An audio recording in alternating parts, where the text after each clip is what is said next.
I think oftentimes when people hear me and see me, they think that I'm a fool. They think that somehow or another I've lost my mind, that I'm not down with the in crowd. They've said that nobody would love me and that I'm an outcast. But let me say this here now. We can be clear about anything. Please let me be clear about this. And I pray that it's received and understood. I don't want to be one of you. I don't want to be one of you weak men, weak people. For my brother, I'd rather die. Death is welcome rather than to call myself you spineless black men. Side high, I ain't your traditional. Rapper smoking medicinal, stayed in detention. Life is all about principles, cynical ass niggas. Sorry that I offended you. I bring something different while niggas sounding identical. I'd rather drown in a swimming pool than to let you imbeciles stop me from topping my pinnacle. Try me blocked by the genitals, trust me, it's not intentional. It's the difference between a gangster and a criminal. Cause real gangsters can't do Breakfast Club interviews. A lot of you niggas don't own a business suit, but slave for every pair of Michael Jordan tennis shoe. But anywho, got your bitch walking around like she winning pool with no bottoms on, just the top of her swimming suit. What you gon' say when them niggas gon' try to get at you? Them in what army, or you just talking in general? Cause in the end, we all gon' die like them Seminoles, nigga. These niggas weak. I'm fucking up, these niggas weak. These niggas weak. I'm fucking up, these niggas weak. I look at the sorry state of black men in America today, the destruction of the family, the loss of integrity. When as a young boy, black shot down every day for years without stopping, when I look at what we are as black people, I'd rather be dead than to continue to live against such. Y'all ain't trying to start a revolution. Y'all looking for a restitution. Niggas kill each other every day and ain't no evolution. My partner shot 100 niggas and it was never proven. We just labeled him a gangster and kept it moving. Let me give you the same outcome, separate shooting. A white man kill a black, we holler persecution. So instead of looting, it's time to find some better schooling. You can act like y'all don't understand when I'm elocuting. Did I stutter? I was never Reuben. Y'all ain't no Black Panthers. You wasn't there with Newton. You ain't Martin Martin. Try to better humans. Instead of all these rappers, we need some better students. It's time to rebuild the neighborhoods that we helped to ruin. And the NAACP, y'all need some help recruiting. Fuck a resolution, let's get some retribution. I feel like Malcolm X when he left the movement. These niggas weak. I'm fucking up, these niggas weak. These niggas weak. I'm fucking up, these niggas weak. Yeah. Y'all know what it is, yeah, I said it, nigga. All you niggas laying up with these bitches with no condoms and shit. Having mistake babies and shit, leaving these women to motherfucking raise your kids by their motherfucking self. Yeah, my nigga, I said it. You don't like what's going on in the motherfucking America, leave this motherfucker. When they said we were free, my nigga, that mean we were free to go back where the fuck we came from, my nigga. Yeah, a whole motherfucking continent that belong to us, nigga. It's called Africa, motherfucker. The fuck is y'all talking about? Y'all ain't trying to start no revolution. Y'all motherfuckers spent 10 bands on the motherfucking section in the motherfucking club. 10 bands to build a whole motherfucking neighborhood in Nigeria, nigga. Get the fuck out of here.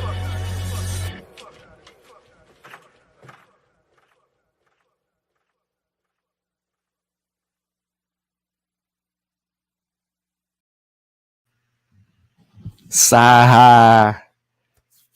ETM Hotel, Rennie Sean. Welcome in peace. My name is Sean. I'd like to thank everybody for tapping in to this particular build. I don't really expect a lot of people to be here. I know somebody else is live at the present moment, and that may be a little bit more entertaining than what I'm about to get into.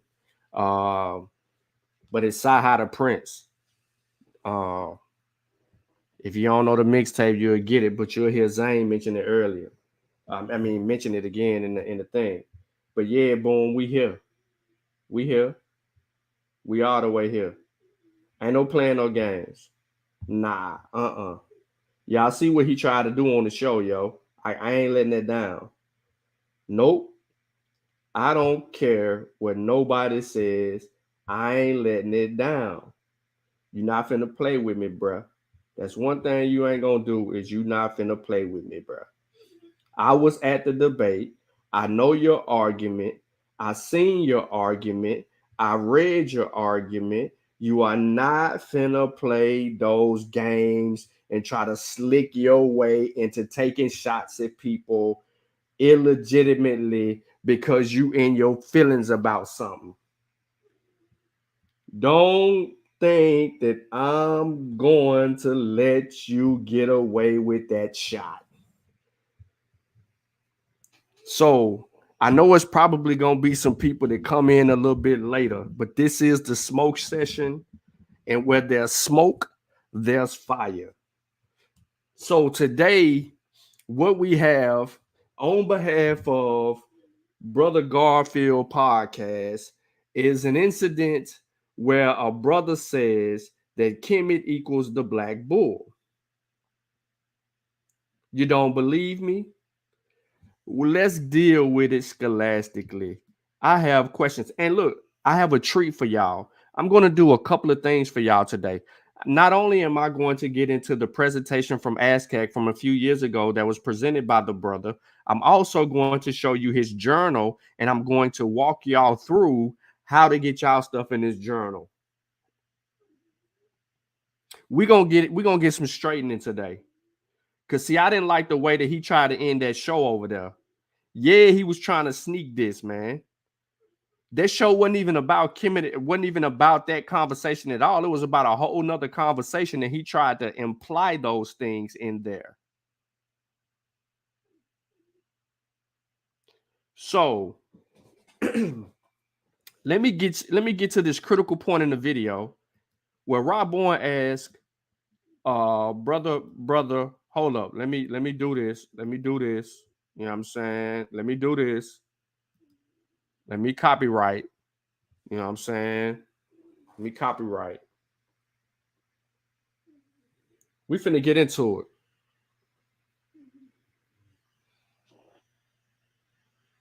This thing was talking about something totally different, ladies and gentlemen, and we're gonna get into it. So, Pete, let me try to go back. So I want to make sure that we get the whole thing. You paid a lot of money for it, but people just think it's just one book. So when they're doing these ceremonies and they're saying a Nuk Geb, a Nezarek Geb, a Nuk Geb, a Nuk Shu, a Nezarek Shu, right? All of that, right? Yo, y'all going to hell, yo. I swear to y'all. When they say words, Imaki. You know what Imaki means? Imaki means respected dead. You know what Imaket means? It means respected female ancestor, right? So the problem is that we're reading text from the funerary text. We're not really understanding the culture. So, Reggie, let me ask you something. So, did Egyptians have a strong army? Yes, during different periods, during the Hatshepsut's period, Moses' Narma period. What about Narma period? Oh yeah, very strong. Very. It was all about army. In Nermer's period, Nermer, Djur, Djezet, all of them, the Old Kingdom, it was all strong armies until Pepi II. Pepi II now, he's the longest living pharaoh. He lives to about 80 years old on the throne, and there's famine coming, and there's hiring, there's nepotism, and they're letting all of these other groups of people come walk over, like you just said, walk across the border, and Pepi dies, and there's no true heir. So Africans start fighting against Africans. And so there might have been 100 people that declared themselves king of kings, and they all died until they narrowed it down to like Antefi, Mentuhotep, and Keti's heir. It was about 3 or 4 groups, and then who won out was Mentuhotep. and then the country was renamed Kemet, based on what they can all unify on, which was the black bull. They all worship the black bull, so Kemet was that's when the name came into being. It didn't come over to come into being because of no riparian land. That is the stupidest thing I ever heard. The culture doesn't support it. The grammar doesn't support it. They called it Kemet because of the black bull. Because you had the Apis bull, you had the Manura bull, you had the bull of the Keti of Keti heirs, and then even in Mentuhotep's. So they had all of them had the because cattle was king, cattle was the money, so they can unify on the sacred bull. So that's how Kemet got its name, not because they named it. They needed something symbolic that all of the people can unify on, not on no riparian BS. I don't care how many linguistic gymnastics you do. And I have a journal article. I have a journal article on Kemet and Km.t. I have a published journal article. I think everybody knows now. Most people haven't read it. It's free. You can find it. Don't write a book. Get it published in a journal. Get other scholars to look at it and accept it.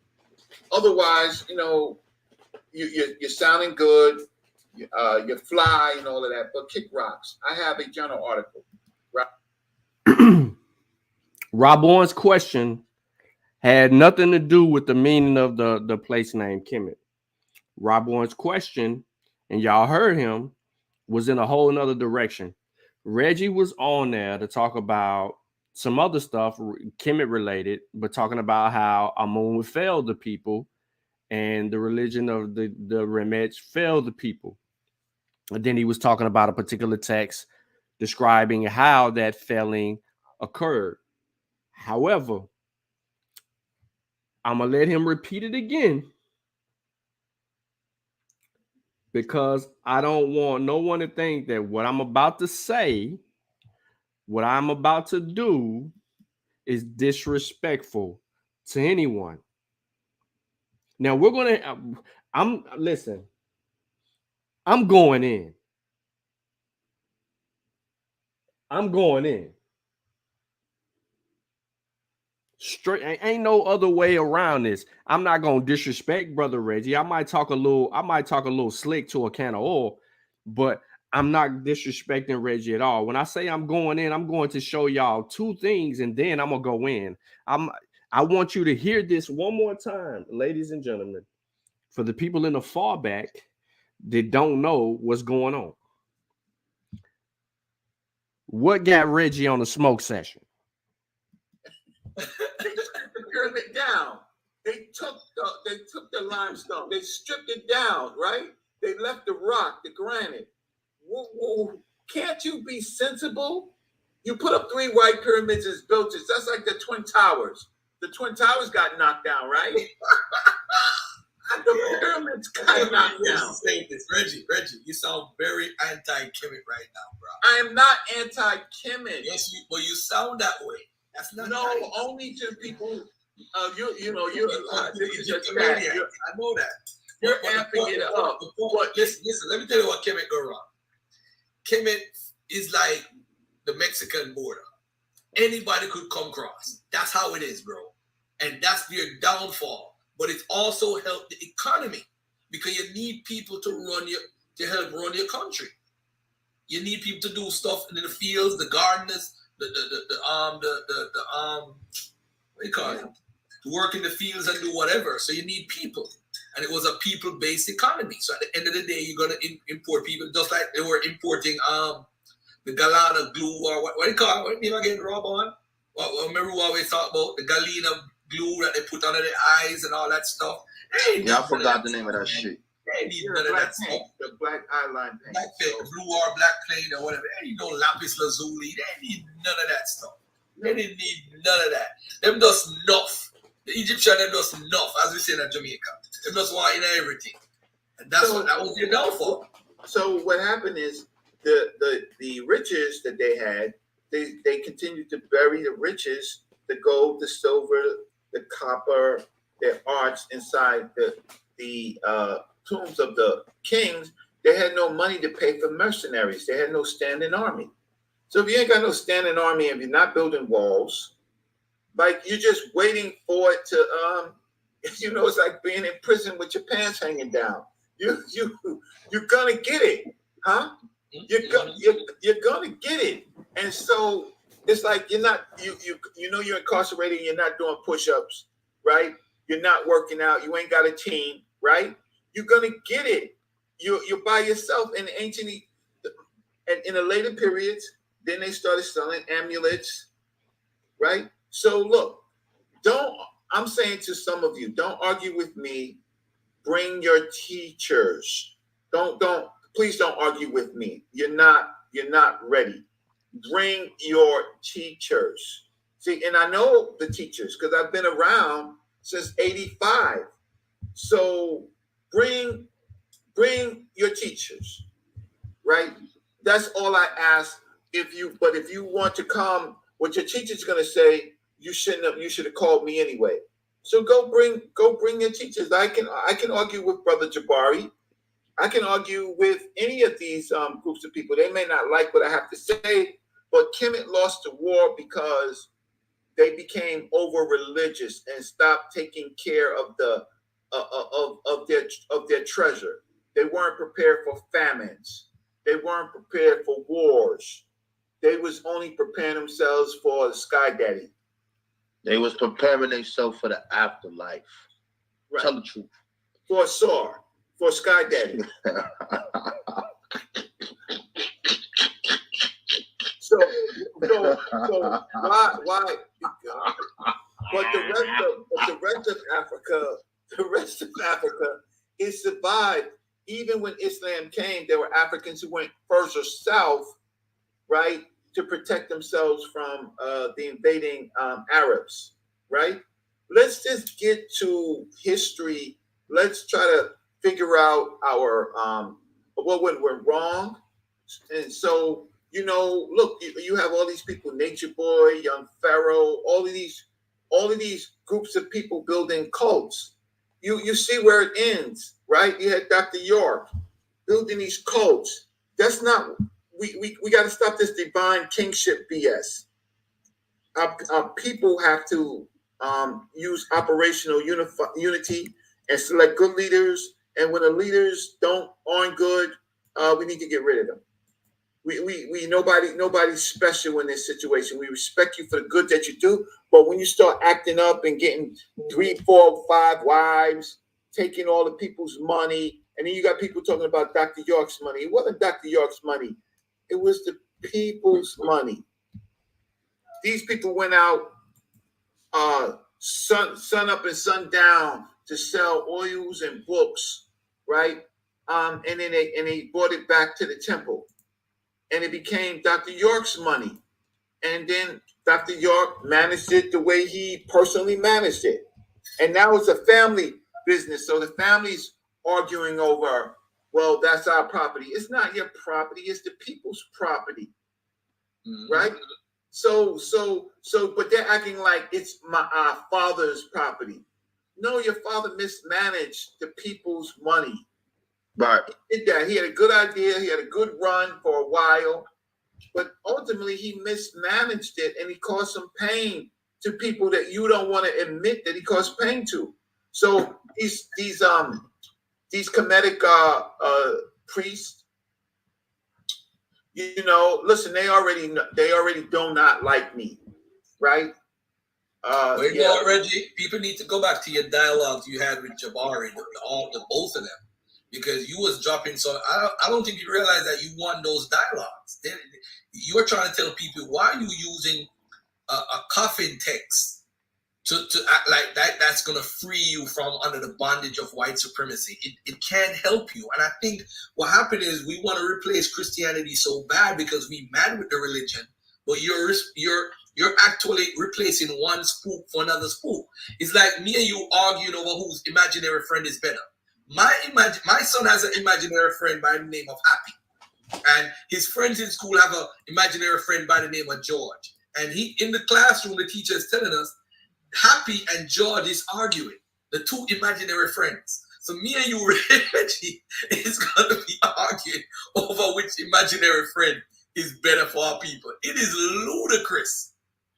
It's incredible. And so when you have these young people, I'm 57 years old. Do y'all know? I'm 57 years old. I am 57 years old. I'm not 40. I'm not 35, right? I'm 57 years old. 3 more years, I'll be 60 years old, right?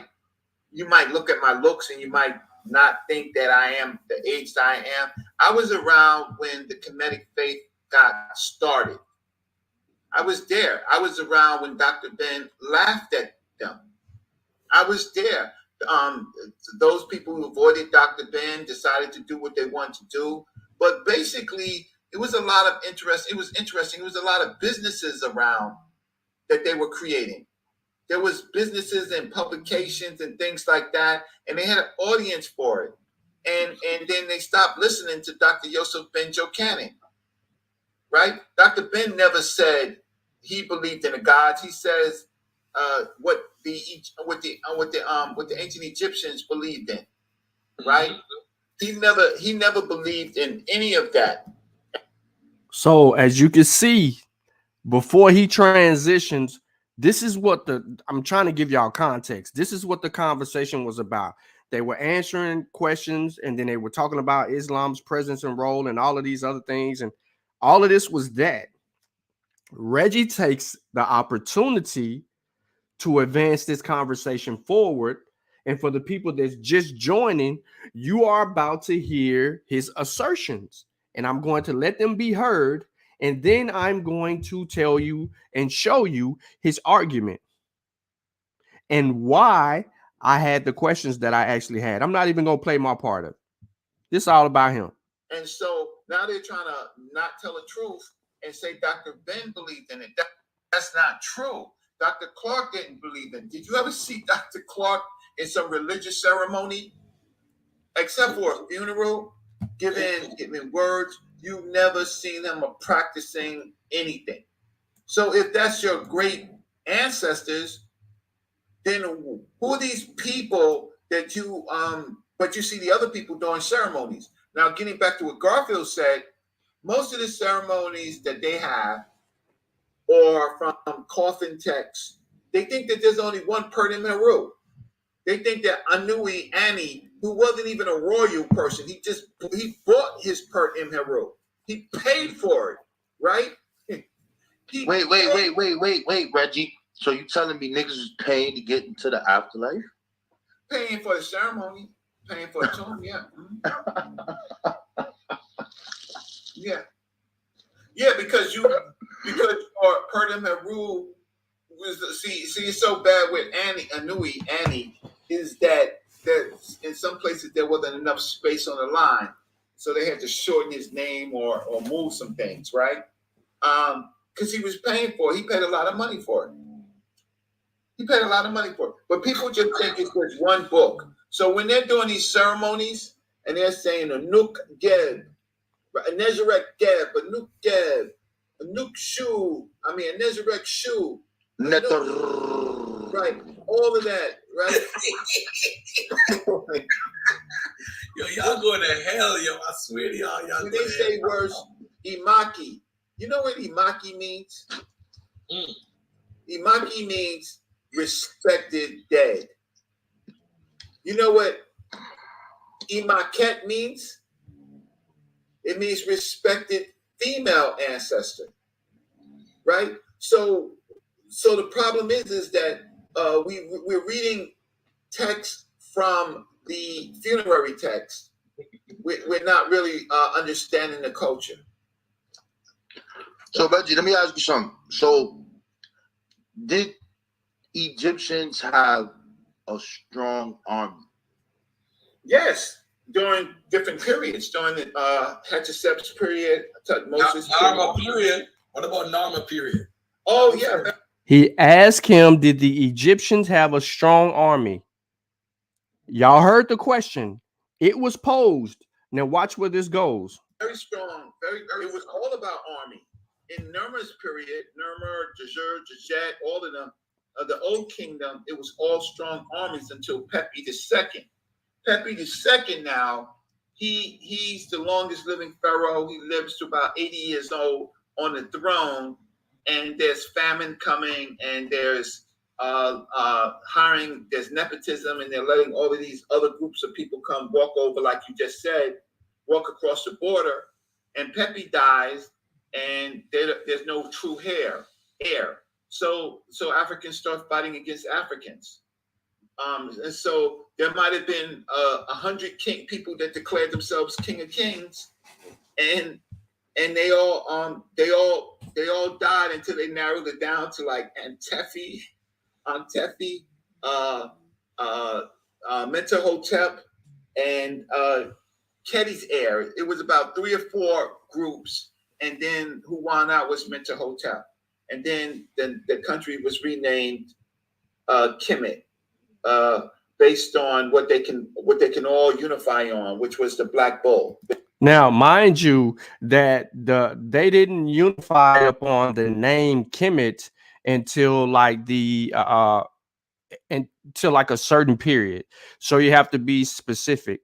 Now, most people be like, well, when did they call themselves the Remech? That is the 11th dynasty area. So don't confuse the the first attestations of them calling themselves the Remech with when they did Kemet. But now you have that, and you just heard him say the freaking Black Bull.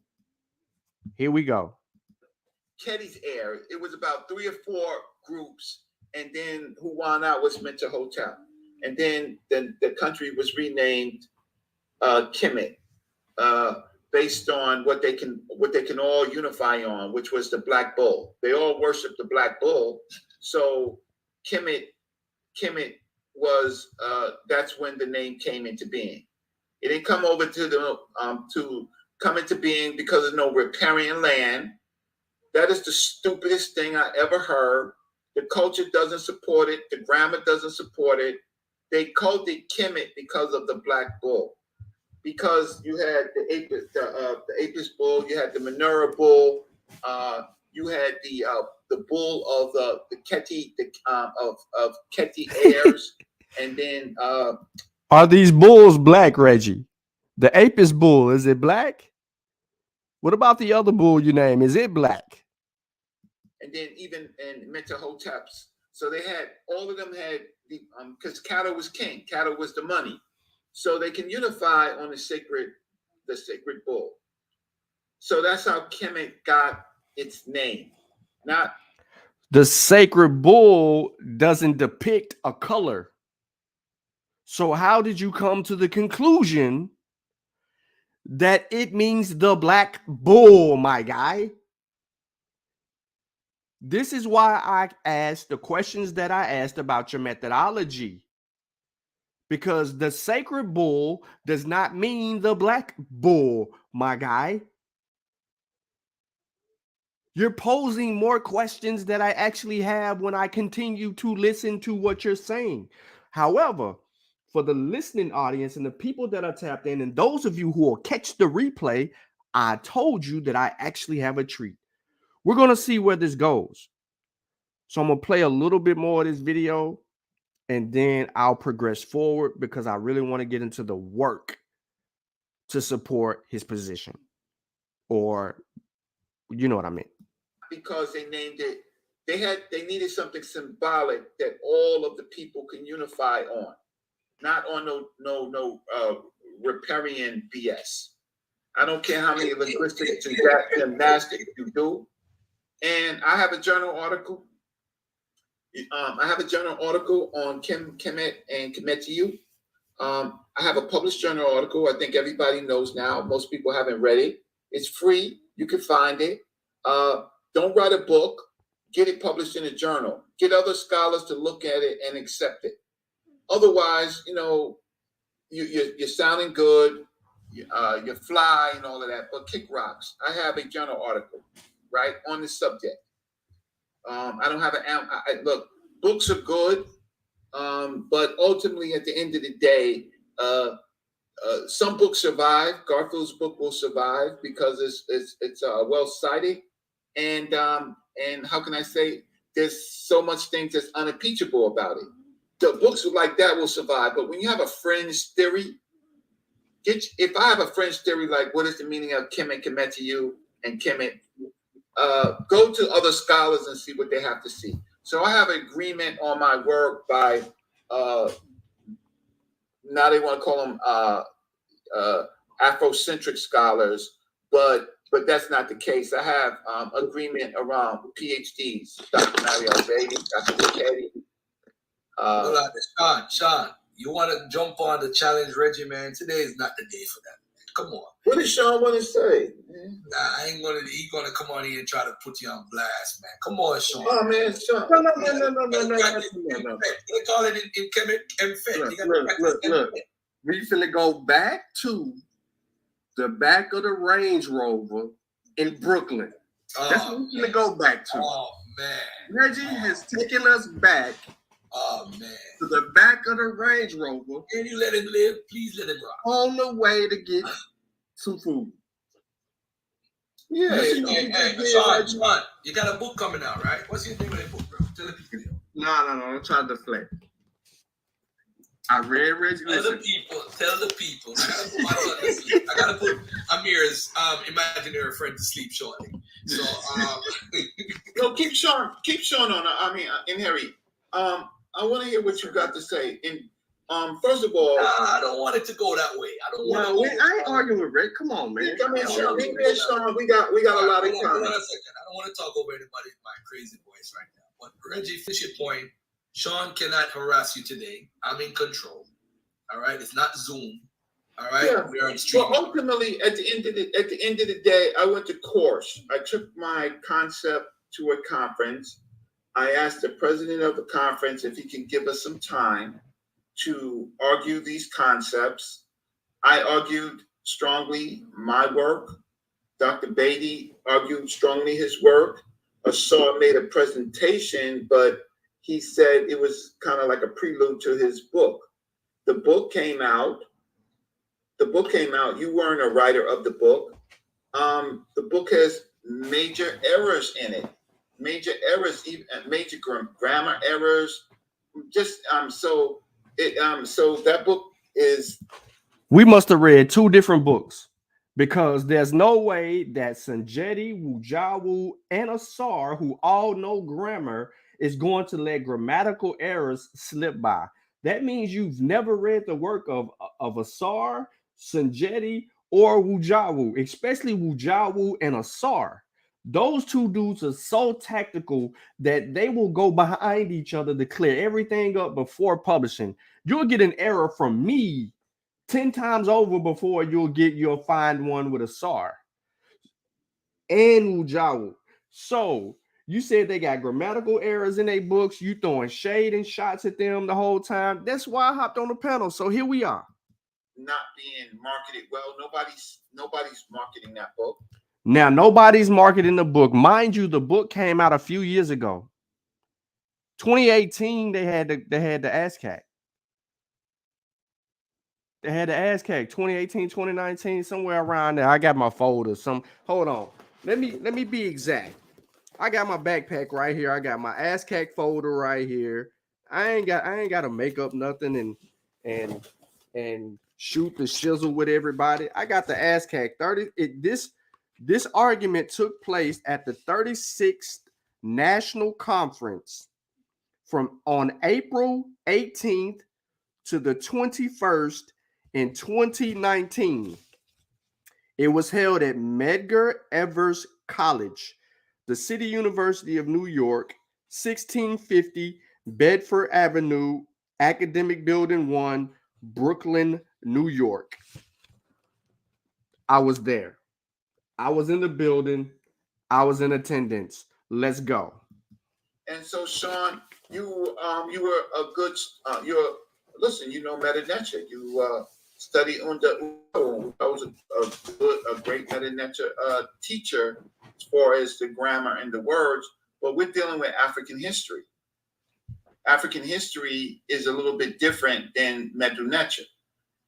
you got to have the text to do the meta that you're on. So if you don't have the text and you don't, yeah. Okay, so Sean, what do you want to say? I say a lot. What do you want to say? Thank you, Reggie, for your assertions, but you're emphasizing things to prop up your lack of skill in this argument.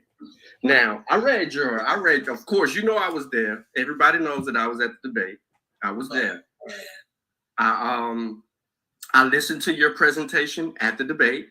I reread your work. I meant conference. You had prepared for people at the debate. I actually had 5 copies of your work that I took back with me personally. So I had copies of your work to distribute and disseminate and go through and check your methodology and deal with all of that. When you published your article on the journal, you was kind enough to add me so that I could grab your article that was published and read it. Now, you asserted that this book from the Symbolism research team had grammatical errors. Your journal did. And I would like to challenge these so-called quote-unquote scholars that supposedly reviewed your work and published it in a journal, because you're making the same mistake someone else did. Now, I'm not going to tear down your work because it adds to the conversation and it makes you do a little bit more cross-referencing and it makes you appreciate, and this is what I'm saying to you.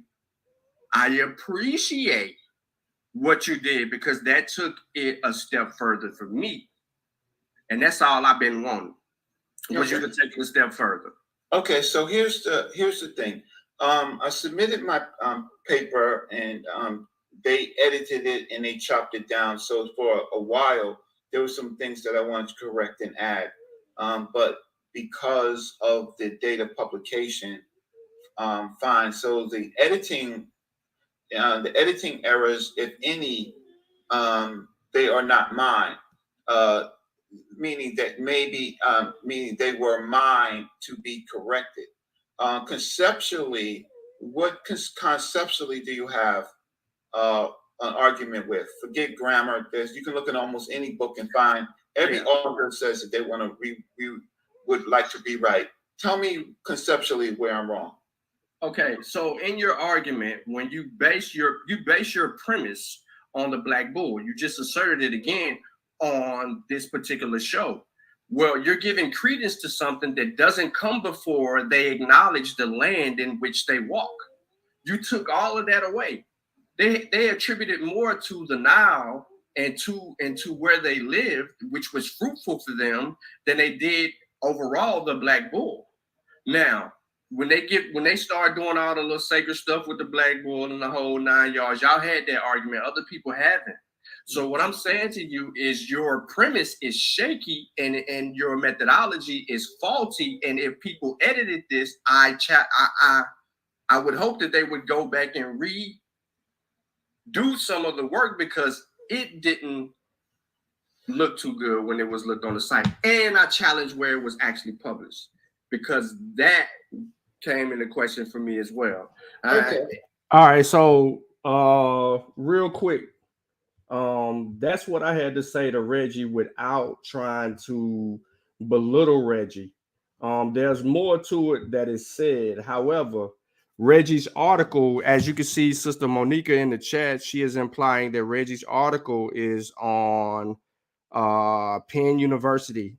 All right, now what I wanna say to all of y'all, Penn University Libraries is an open access journal.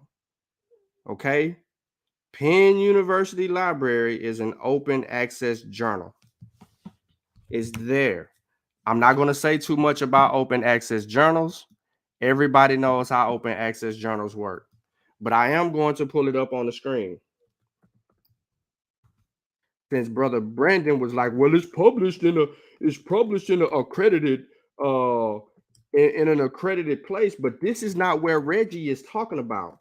Reggie ain't even talking about this. Reggie is talking about another site, and I'm going to show all of y'all that.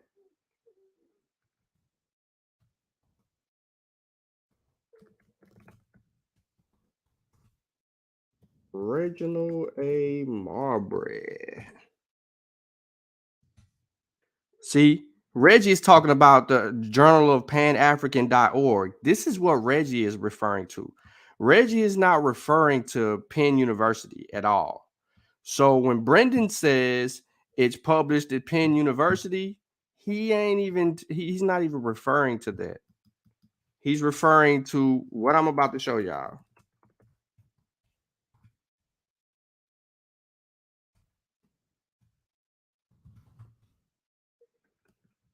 I'm trying to see if I can pull up the Penn University article regarding Reggie's argument.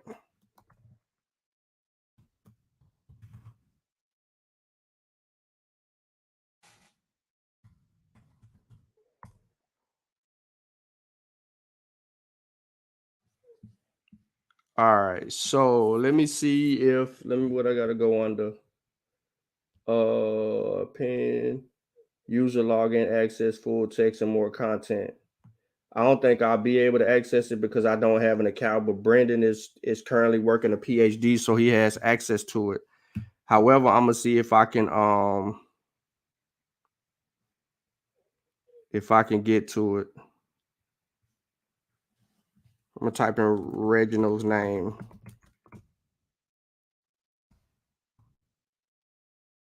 Let's see what comes up under the search. All right, so here's this article right here. It's here, but see, of course, I don't have access because I'm not a student, so I can't log in. But it's here, right here. I just want to show everybody for the screen. But this ain't what Reggie's talking about. Reggie don't even have an account here. Look, it says this article is a reflection on the presentation offered at the 2019 Association for Classical African Civilizations. This is what it says. Okay, so I don't need to go here because I got Reggie's whole argument from that here. It's in my hands. Everything that's on Penn University is in my hands. But not only that, everything from let me stop my share. Here it is. Here's this is what Reggie gave us at ASCAC. If anyone interested, this is what he gave at ASCAC.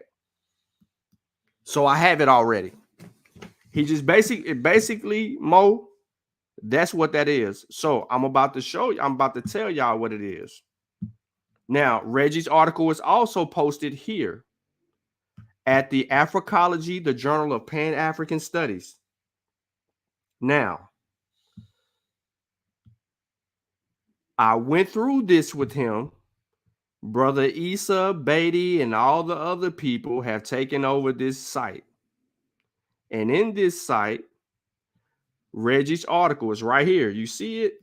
Reggie's article is right here. He's saying people scrutinize his work and put it up here. You got independent scholar right here. Now, I asked Reggie, see, look, let's see what happens right here. Let me make this big and let me zoom in because I want to make sure that y'all understand what I am about to do. This is where Reggie's article is published. This is what Reggie was talking about on Garfield's site. This is where Reggie asserts himself here. Peace of soul. I see you in the chat. Yeah, he never cites a text. We're going to get into it. But this is why what I said to him on the panel, but nobody else says it. So people need to understand why I said what I said. So when you go here to submit any work, this is what it says. The Journal of Pan-African Studies seeks work that presents original research methods, theories, add to a body of research, announce research findings, guide future research, explore theories, distribute new knowledge, present new ideas, invite discussion, introduce research reviews, and provide new Africology-centered concepts and terminology. Hence, submitted articles should have an introduction, literature review, annotated bibliographies accepted, a methodological structure, results, discussions, conclusions, and suggested steps for further research that can intellectually engage scholars, students, and others with interest in African world community studies. In 2011, JPAS received the National Council of Black Studies Fannie Lou Harmer and Kwame Nkrumah Award for Outstanding Academic Leadership and Service in African World. Now, JPass is published 4 times a year in March, June, September, and December with occasional supplemental special issues. Indexing, then they give you the indexing. Terminology seeks to use affirmative African-centered logic and language of liberation, right? Moving forward. They give you the publishing language. They prefer it to be in English. The submissions. Now, ladies and gentlemen, this is what you need to pay attention to, because here is when you get the drapes pulled over your face and you hear Reggie making his assertions on Garfield's show that you just heard. All contributions must be addressed to Dr. Eric R. Jackson at jacksoner@nku.edu. JPass Special Assignment Editorial Board Member, January to June only, and July to December only. To Dr. Tracy Fleming at gvsu.edu. The JPass Associate Executive Editor, in the cover lettering stating your name, first, middle, last, current public affiliation, location, email address, the title of your contribution, the originality of your contribution, that your contribution is not under consideration anywhere else. Mind you, if it was in JPen and it was considered anywhere else, it wouldn't be in here. So, Mo, when you showed me the JPen that Brendan was talking about, it wasn't in JPen. Someone added it to JPen, because before it made this journal article here, and it was already in JPen, it wouldn't be here. The journal of, listen, they just told you that your contribution is not under consideration anywhere, and that you wish to publish in Africology, the Journal of Pan-African Studies. Contributors must submit their contributions in MS Word, and then they tell you how they want it written. They tell you your entire work should not exceed 25 double-spaced pages with a concise title and abstract, an acronym and citation free, and current standard citations and references. And they go through the way that you should style it. From submission to being published, they tell you the senior editor or his designee will review your contribution. The senior, now listen, the JPass senior editor or his designee will review your contribution. So it's one of the two people. It's not a panel. It's one of the two people that will review your contribution. The senior editor or his designee will send your title and abstract to the editorial board for review. Now here comes the board. The editorial board will review your contributions and make recommendations to the senior editor of his designee to publish, not publish or publish with conditions. Should corrections or additions need to be made to your contribution? So, Reggie, you're telling me that you submitted it to these people and they made the edits and then they published your article. When this says the senior or his designee will review your work, and then they will submit it down to an editorial board. The editorial board will then make assertions about your work and then send them back with notations. And then you're either to correct those things and send it back within 60 days. And if so, only communicate with the senior editor or the designee for your resolution. So when I asked Reggie, who runs this or who had an imprint on getting your article published on this particular site, Reggie's answer, Esau, Dr. Esau. I said, Reggie, Dr. Esau and oh boy, Reggie, didn't you and Dr. Esau put together some work? Wasn't y'all together on a particular project, right? And he's like, no, he wasn't. Man, do not make me go back to the Black City plan where you and Dr. Esau was sitting here running around doing presentations on Sonnet and all these other panels where y'all was contributing to one another. So I said, oh, so this is a buddy favor that you got this published here. And then he tried to denounce that and lowball it and act like it didn't exist. I can play the video and y'all can hear me saying this to him.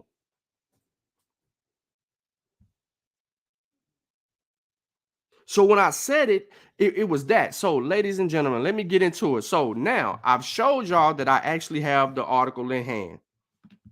I showed y'all that I got the article in hand. I made no quarrels about having that article in hand. Now we're not going to use the articles that I got in hand. We're going to go to Reggie's article itself. And we're going to pull this up. And you're going to tell me if you think an editorial team actually looked this work.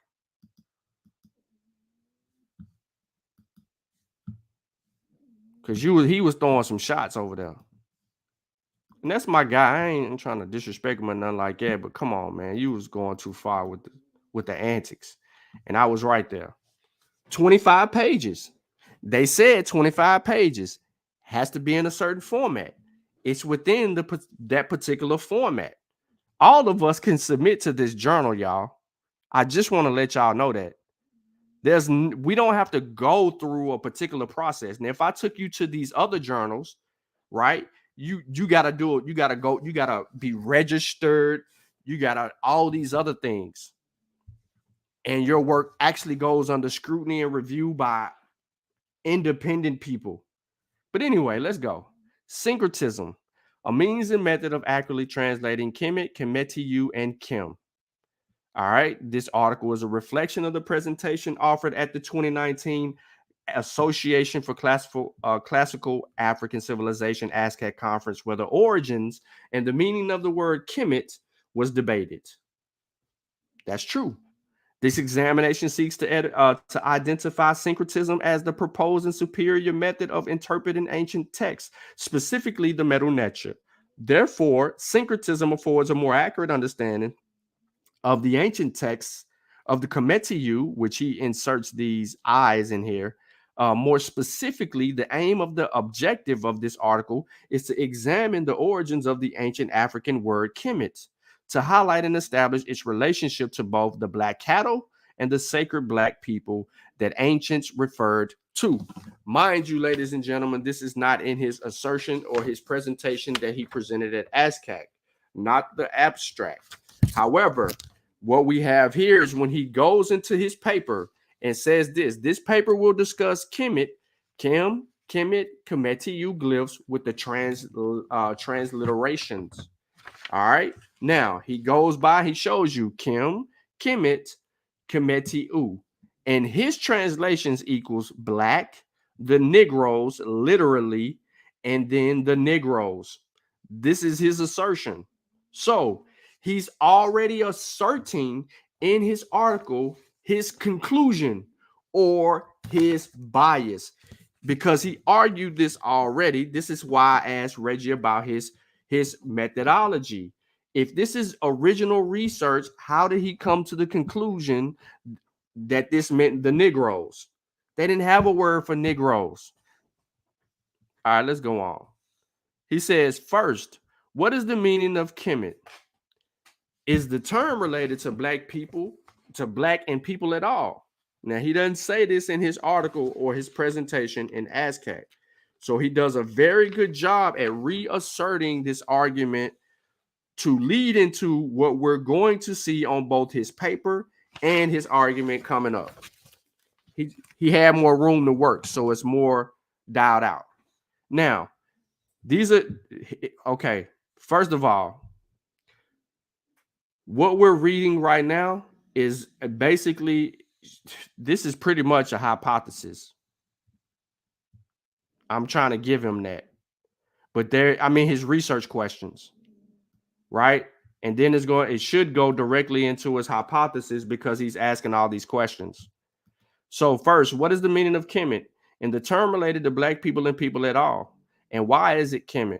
Referred to as simply the black land by Western European scholars. Is the meaning of Kemet important to Pan-Africanist thinking and scholarship? To properly approach these research questions, I will incorporate the following qualitative research methodologies: observations of ancient cultural and historical primary materials and narrative discourse, analysis of primary and secondary data sources by way of archival collection and study. Let me stop you right here. Let me stop right here. Because in this video, when I was talking to you, Brother Reggie, my bad. In this video, when I was talking to you, when I asked you about your methodology, if I continue to play this video, you mentioned linguistics and grammar. Okay, I don't want nobody to think that I'm lying. It has nothing to do with your work. It's just the place. I have a Hey, question. hey. Listen, man. It's 9:45. Wait, one second. Nah, man, let this shit go for 10 minutes. One I want second. to hear. I want to hear about grammatical. I want to hear the concepts. I want to hear what's going on. I want to say this. I'm gonna be at my door. Niggas be arguing about the. I want to say this. So, you say that what text do you have? If you could just think of a text, right, that they're calling the river Kim or Kemet. Now, remember, I start my work with the period of Winners, the first pyramid. So when do you have? You know what Sean did? Sean took all my copies, so I couldn't give it to the people. He could have took one copy or two copies and Xeroxed them. So he snatched it from the people. But let's go. Before you continue, Reggie, what journal is this published in? The Journal of Pan-African Studies. So everybody understand that is that an official thing? Like, is it solidified? Yes, it's the Afrocentric. It's the Afrocentric juggernaut spot. It's a good journal. It's a good journal. With Dr. Jai Issa. Garfield. No, it was with Dr. Man, it's Jai Issa and the other. They published. They were the people that published for No Karashidi. No. Hold on. They're not the editor. Who runs the journal? Who runs the journal? Say his name again. Jai Issa. And what is his relationship with Brother Reggie? He has no relationship with me. No, that's a lie. Was y'all not working on something together, Brother Reggie? No. You're trying to say he put Reggie on? Brother Reggie, do you and Brother Esau not have? Yes. Do you and Brother Esau not have? I hate Sean, yo. Yeah, I hate come Sean. on, because you know I know Yo, all of we this. don't want to, if y'all know, y'all hate Sean. No, it's not. I never There's met a conflict of interest here, Reggie. Be honest. This is not an independent scholar that is actually reviewing the work here. This is no one that's independent. This submission was purely, that's my guy, Reggie. Absolutely not. The fact of the matter is, so here's the thing. So Sean, you could build up an argument of things that you think you know. Professor Itabari, he had passed away. Dr. Issa and Dr. Salim Faraji, both them, they weren't working on the journal at this time.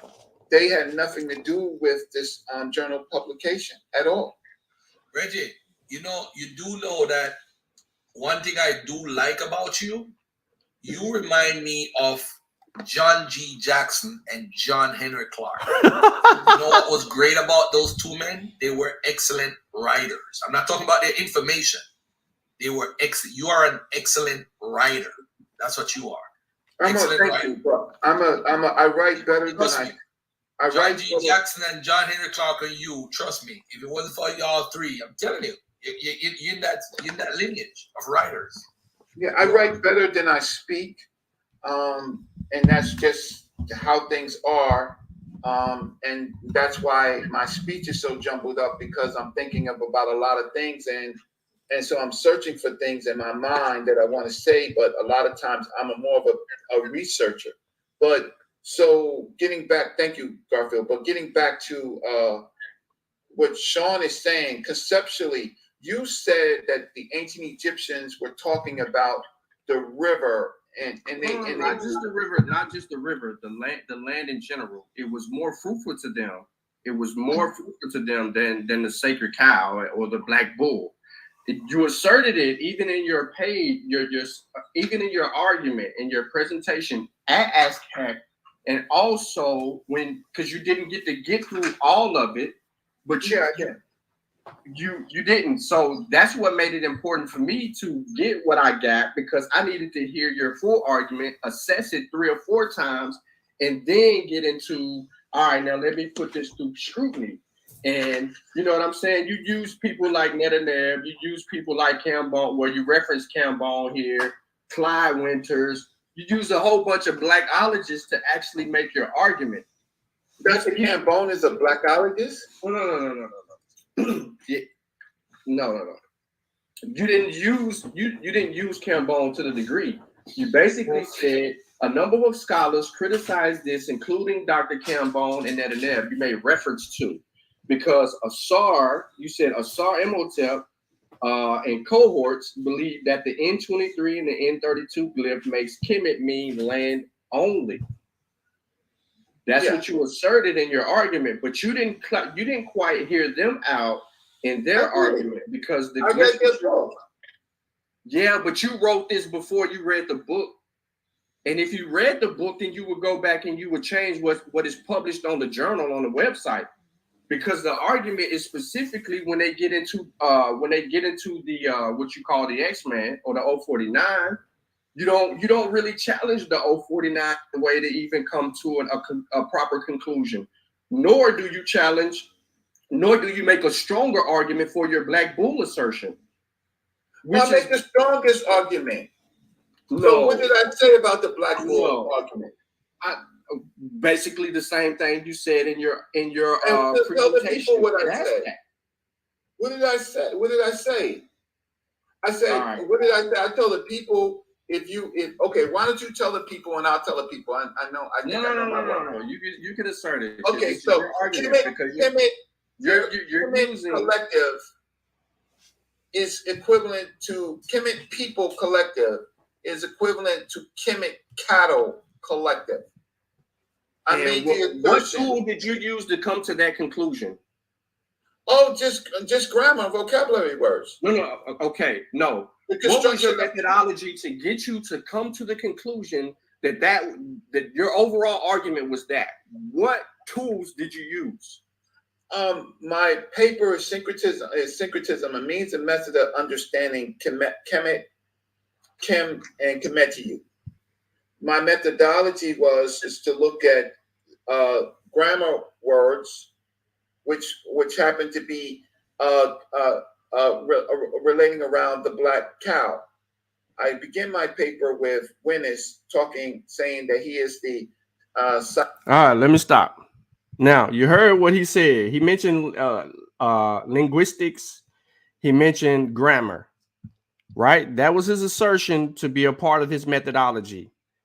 In his methodology, in his very last sentence, in his opening here, he says, I will incorporate the following qualitative research methodologies: observation of ancient cultural and historical primary materials, and narrative discourse analysis of primary and secondary data sources by the way of archival collection and study. Where's the grammar at? Where is that at? It's not there in your assertion. So when I challenged your methodology, it was on fair grounds, because here you make an assertion, and I'm not really challenging you, brother Reggie. I'm only asking questions here. So I don't want you to feel like I'm disrespecting you in no kind of way, because I do anything for you, right? If you need me to do something for you, I will do it. So I don't want to make this seem like I'm treating you like the pseudos, like, you know what I'm referring to, and I'm not going to do that to you. But I am going to talk a little slick shit to you, Reggie. Listen, I caught you out there with your thumb on the highway trying to bum a ride back to BK. So, with that being said, here lies the opening argument or problems with what I said about the methodology. We had a good conversation. It wasn't disrespectful or anything like that. Let's proceed. It must be noted that European scholars are in the business of observation and creating narratives and discourse to give a Eurocentric and colonial meaning to Africa. Ladies and gentlemen, when you understand how critical thinking works, When you understand how proper research methodology works, when you understand that when you're listening to an argument and you know how to extract information from, what is this very first highlighted sentence telling us?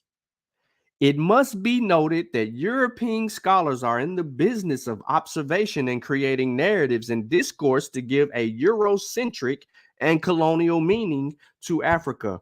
What is he playing on? The emotions of African Americans and Africans in the diaspora.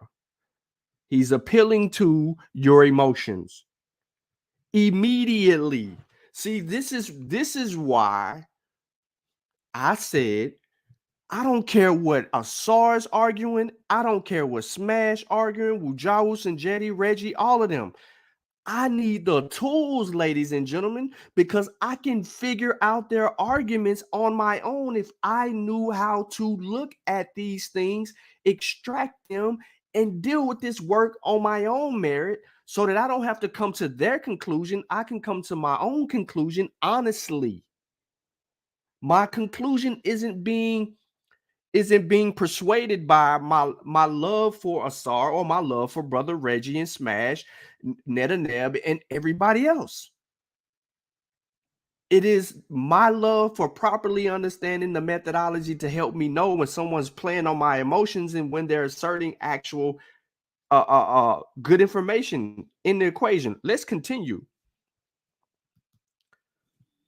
It's ancient civilizations and people for the purpose of providing intellectual tools for the maintenance of the worldview of hegemony. I like the way you wrote that, Reggie. Even though you was playing on people's emotions, that was slick. African people should engage in the business of speaking in its first person. He's telling you right here, African people should engage in the business of speaking in the first person about their culture and peoples with intellectual integrity and honesty. He's telling you to argue from the A side. This is what he is asserting here. Adoption of this practice and a level of agency by African people globally would establish this important step in the effort to unite a continent divided by European invasion and infestation of the Eurocentric worldview currently plaguing the African mind and heart. Therefore, African scholars have the obligation to understand completely African philosophy and create an economic, political, and cultural reality for sustainable Africa. Now, to revisit the genealogy of intellectual thought that advanced and established the concept of Kemet as black, I need y'all to pay close attention to what's about to happen here. I first must mention Senegalese intellectual and scholar Dr. Cheikh Anta Diop and Dr. Théophile Obenga. Diop and Obenga would collectively challenge the world in what is known as the Cairo Symposium to debate the peopling of the Nile Valley. The outcome was a major victory for African people, African unity and Pan-Africanism in the scholarly debate to establish Kemet as a Black African nation and the central vocal point of the classical African civilization. This was the triumph of the work of Alain Diop and his Presence Africana. In the Cairo Symposium, there were two major outcomes. The peopling of the Nile Valley was established to be African, meaning that humanity is in fact indigenous to the continent of Africa and migrated from the interior within of the African continent, not outside. Second, Diop and Obenga argue convincingly using Egyptian grammar that the ancient Egyptians, Km.t called themselves Black. Since the Cairo Symposium, African scholars have been vigorously studying ancient Kemet to fill in the gaps in the intellectual discourse and debate. This has created an explosion in the university and scholarly world. In the Americas, specifically in the United States, Dr. Clark stands out as a facilitator for international linkages. In 1968, Dr. Clark and several colleagues left the African Studies Association and formed the African Heritage Studies Association. Following this, dozens of organizations, cultural, social, political, educational, began propping up the United States and interlinking with each other. Dr. Clark pushed a network of scholars to Pan-Africanists and act as an international community. In 1975, the National Council for Black Studies was formed, giving African scholars more resources and advancing the process of breaking the European hegemony in education. What did Brother Reggie do in this paragraph? He brought out Dr. Clark. He brought out Km.t. He brought out Theophilo Benga, all respectable people. He brought out the symposium, which is important in establishing the groundwork for the argument. And then he laid out some other things inside of that. He asserted that Job and Obenga argued convincingly using Egyptian grammar. He said that they argued using Egyptian grammar that the Remech, which he says here, the Km.t, called themselves black. How many people are familiar with the symposium and what was the solidification of their arguments to everyone else? You need to pay close attention to what's going on in UNESCO Volume 2.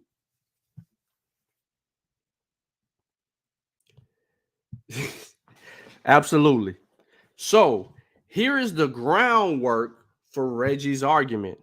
He is already establishing a fact that he is appealing to the authority of Km.t, Theophilo Benga, and assertions of Dr. John Henry Clark, three respectable people in our lives, teachers in our lives, leaders in our lives. Now, as such, building on previous scholarship, the research method, design, and strategy applied here to establish a relationship between Kim, Black land, and people be descriptive, explanatory, and comparative in the form of syncretism as it relates to ancient Kemet, civilization, and ideas, while examining, defining, and interpreting the transliterated graphemes, Kemet, Km.t, and Kim, in context of the sentences they exist. What is syncretism? Many scholars have written on the analysis. I will use the following from Richard Gordon, for it applies to ancient Egypt. Its new meaning was summarized by Andrew Lang in relation to Egypt in 1887. The word denotes the process whereby various god names and god natures are mingled to as to unite the creeds of different nomes. But the obscurity of the process at work has meant that the term's real value lies in its imprecisions. Two basic types are to be distinguished in the ancient world: internal and contact. Now, Reggie says, the internal syncretism is typical of ancient Egypt and Vedic religion, as much the result of popular piety as of temple theology. Each god appears in a variety of forms and functions, form, names, and epithets, diversity and intermingle with boundless energy. Gods, often in triads, coexist and cohabitate with one another, remaining separate at the level of cults. Modern scholars, I don't know where they're called. Okay, modern scholars of ancient Egypt have employed a degree of dishonest, as they, well, he mess up right here. But modern scholars, I got to read it again. Modern scholars of ancient Egypt have employed a degree of dishonest, as they have hidden important elements of ancient Egyptian religious thought as they promote their versions of Egyptian philosophy. I think this may be an incorrect word. Is missing some stuff right here, right there. Now, this examination will limit the complex systems of ancient Egypt civilizations. Henceforth, Kemet civilizations were not confusing to focus on the syncretism of sacred black cattle Kemet and its probable relationship to the naming of civilization. First, when I told you that we never fully got a hypothesis from Reggie at the onset of after his questionings was aligned, we didn't. He said he know how to do method. He has a methodology. He know how to do research methods, but we never got Reggie's hypothesis. What we got from Reggie was his conclusion. At the beginning of this paper, we got your conclusion, not your hypothesis. So you did not remove your bias when you wrote this, my guy. You were looking to confirm your biases. And in that, you went and found 3 people to appeal to authority to and play on the emotions of people that would read your article. I am not going to attack you like the pseudos I attack. Kemet civilization, like other African cultures, had deities, defined ruler concepts, sacred animals, principles, religious and architecture, vocabulary, and literature in their images.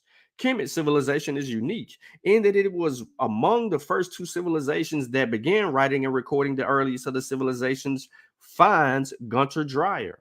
So, with the archaeological and the painting, drawing, architecture, we have writing to better understand what would usually be symbolic. The syncretism of ancient Egyptian ruler people as a black with black co-animals will continue through the decline of ancient Egypt into the invasion periods, the Meroe period, up until the last pharaoh. The book, The Roots of Nubian Christianity Uncovered, the triumph of the last pharaoh, provides the evidence of the end of pharaonic Kemet. An understanding of syncretism provides in-depth knowledge of ancient Kemet civilizations and its philosophies. Therefore, the more one knows, the more one can glean. What? The more one knows, the more one can glean.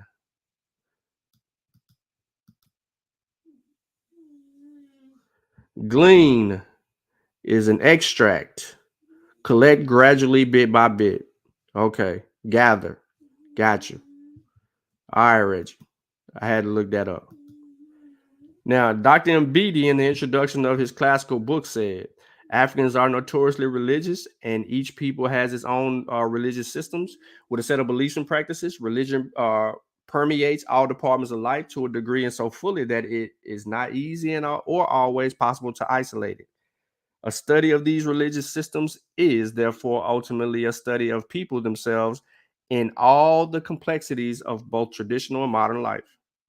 Dr. Jacobs Carruthers. So we got Mbidi, we got Obanga, we got Diop, we got Dr. Art, and now we have Dr. Jacob Carruthers.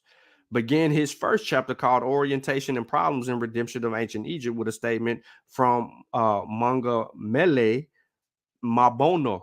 He states, but to arrive at the proper estimation of the cultural values of a society, it is necessary to grasp first philosophy, or rather the metaphysical attitude which underlies these values. History and archaeology show that there has been in Africa a civilization which extended from Egypt to Angola, from Timbuktu to Zimbabwe. This civilization consisted of complex of cultures which their structure showed a marvelous formal and thematic uniformity to be observed in their literature and mythologies. All right, so there's 5 people in front of your argument. Before you go any further, you've listed here 5 people in front of your argument. Now we've made it down to the 4th page, and now we get your presentation from ding, ding, ding, ding, ding, ding, ASCAC. All right, so ladies and gentlemen, he has not set out to argue his point on any of his research questions yet. He just loaded us up with a bunch of feel-good stuff, which was excellent, by the way, Reggie. Great job, by the way. But don't have shit to do with what we come here for. Now, he says the counter arguments and analysis presented at 2019 ASCAC conference and prior debates indicated that those arguing that Kemet and Km.t meant something other than the roots black did so as a result not analyzing the text word in the context of sentences in which they were born. Yeah, he said that Asar, Wujawu, and Sinjeti, that y'all don't know the root of the word. Y'all didn't deal with it from the root of the word. Now, he says, therefore, the conclusions were highly unscientific and incorrect. And at worst, the arguments were speculative. So now your work is speculative. You wrote a whole book that's speculative and full of grammatic errors. In short, the method utilized and presented here will analyze the graphemes and the transliterations of Kemet and Km.t from the context and the sentences that they are originate. In essence, they will be put into context. Syncretism is applied to support the arguments and supply references in order for the reader to understand the arguments. Here we go. We're back to Diop. That's 6. Then we got to count Diop again because we got to see how many people that's in front of his argument. How many times they appear in front of this argument. So Diop's twice. Diop argument on the subject of Kemet in the UNESCO symposium in Cairo was the following. The Egyptians had only one term to designate themselves, the Negroes, literally.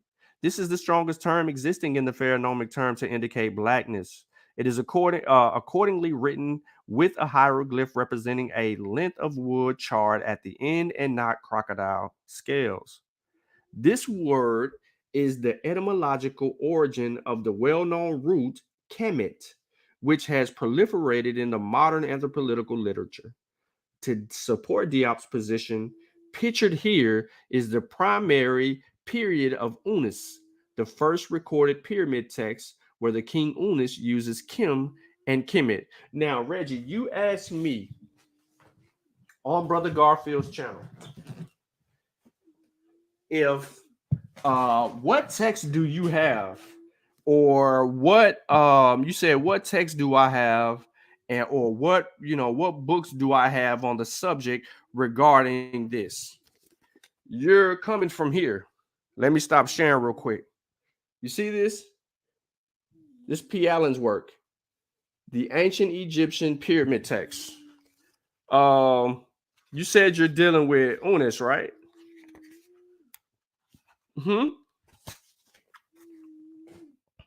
Right? Y'all hear my dog snoring. The pyramid text of Unis, right?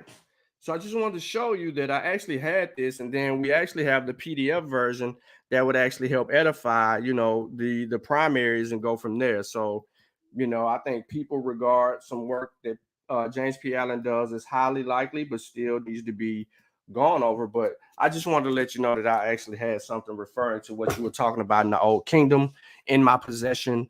And so you don't think that I just cap or pulled up a PDF real quickly. Now, so here's your assertion here. This is not your assertion yet. This is not Reggie's assertion at all. This is Diop from the symposium, not Reggie. So he provides the transliteration. Here's the glyphs over here. He provides the transliteration, and he gives us the utterance 246. Then he gives us, boom, this translation right here. And here is the point of appealing to authority again. See, this Unis stands among you. 2 horns are on his head like 2 wild bulls. For you are indeed the black ram, son of the black sheep, born of the bright sheep, suckled by 4 sheep mothers. There's more reference to sheep than a black bull. But anyway, let's continue. This text can be interpreted as a passage of authority. This is Reggie. The king Unis is asserting that he is a black ram, born with 2 horns like wild bulls, son of a black sheep, born of a bright sheep. Here, black ram is Sikkim, and black sheep is Sit-Kemet. Do y'all see something odd here? He is reading from the second line right here. Remember, Reggie's argument is that it means black bull people. He says that they refer to themselves as bullish, but he uses the assertion from this particular utterance and uses Sit-Kemet, and he says it translates out, or Set-Kim, which meant black ram or black sheep. Then he says, oh, y'all ain't following me, do you? Oh, y'all ain't following me, huh? Did I confuse y'all right just now? Did I confuse y'all right just now? I'm going to say it one more time. Here, black ram is Sit-Kim and black sheep is Set-Kemet. We ain't got to the black bull, y'all. We on a ram and a sheep right now. We must keep in mind this is a statement of syncretism, and in the beliefs of ancient Kemet civilization, this relationship existed. This relationship is not unique to the way other religious figures are introduced in text. A familiar example of this exists in the Bible. The hair on his head was white like wool, as white as snow. And his eyes were like blazing fire. His feet were like bronze glowing in the furnace. And his voice was like the sound of rushing waters. For the ancient Kemet civilization, the description of the divine kings followed the same tradition as Unas. The statement in the language of the ancient Egyptians is as follows. So here we go. He gives us another source. This is not him. He's referring to what's going on. He says the source of this translation is in the Heretic, Demonic, and Greek studies, and the text editions of making many books. There is no end. First shift in honor of 7P Fleming. The author says this passage survived in a later Egyptian funerary literature, making an appearance a millennia or thereabouts later in the Book of the Dead, henceforth BD spell 177. The author also included this source to make this point that this tradition continues. So he uses the author's assertions from a book and moves forward. Now, I asked Reggie on the live stream, what independent work did he do to come to the conclusion that he came to? Or did he just sit here and rely on other people? I knew what he did. I tried to be as polite as I could on the panel, and he still tried to make it seem like he actually did some work. No, you just deferred. So when I asked you about the originality of your work, it's not attested. You ain't even put a hypothesis in here. And if you assert that your hypothesis is in this, you basically gave your conclusion because you didn't make an educated guess at all. You asserted. You gave credence to your argument at the beginning, and now you're trying to back it up already, and you haven't presented your argument in full at all. But it's okay, because I'm rocking with you. I ain't gonna do you like the pseudos. Now, certainly one can make an argument that this Kim and Kemet has nothing to do with the origins and the meaning of the people of ancient Egypt. How, Sway? How? Because they refer to the black ram or the black sheep, so that couldn't refer to the people? If I use your logic, right?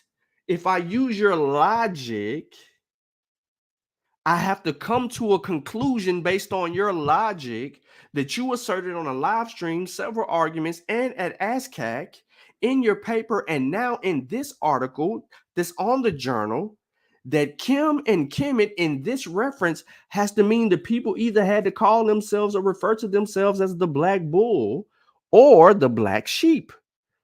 Were they the black sheep of the family? What are we asserting here? But you said no. You says, hold on. Certainly, one can make an argument that this Kim and Kemet has nothing to do with the origins and the meaning of the people in ancient Egypt. However, that's why I played it like that. They must disqualify this tradition of the king or ruler of the civilization, stating that he was something other than a black ram or bull. The bull was never mentioned. It was black ram or black sheep. How do you insert bull right here in the early dynasties? We never got a translation that referred to black bull yet. So how did you encompass yourself? Well, that's a bad word. How did you push yourself to insert bull after ram when it should be sheep?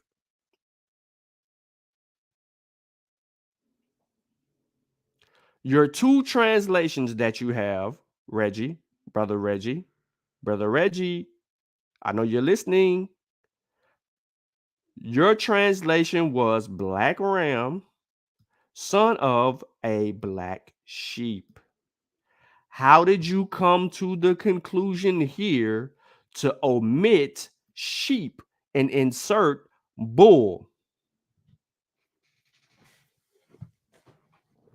See, this is why, ladies and gentlemen, some people won't write their arguments out on paper.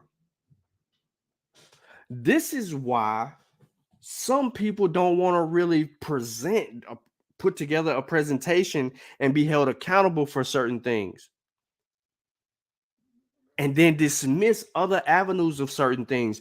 Because when you really break down the work and you go through it strategically, not trying to tear the thing apart, but to point out where these certain aspects stick out more than the other. If you read this the first time and you never listened to me a day in your life, you would have skipped all over this black ram or black bull in the early dynasties. You would have accepted this part right here. But he never got black ram. He never got black bull in a translation in his early assertion. He got black ram and black sheep. So why did he remove the sheep and put the bull right here? That's a question mark for me. Now, in other words, it would be impossible to say that Kim and Kemet have nothing to do with the people of ancient Egypt in color or in their animal counterpart. So here he makes the assertion about ancient Egypt in color or in animal counterpart.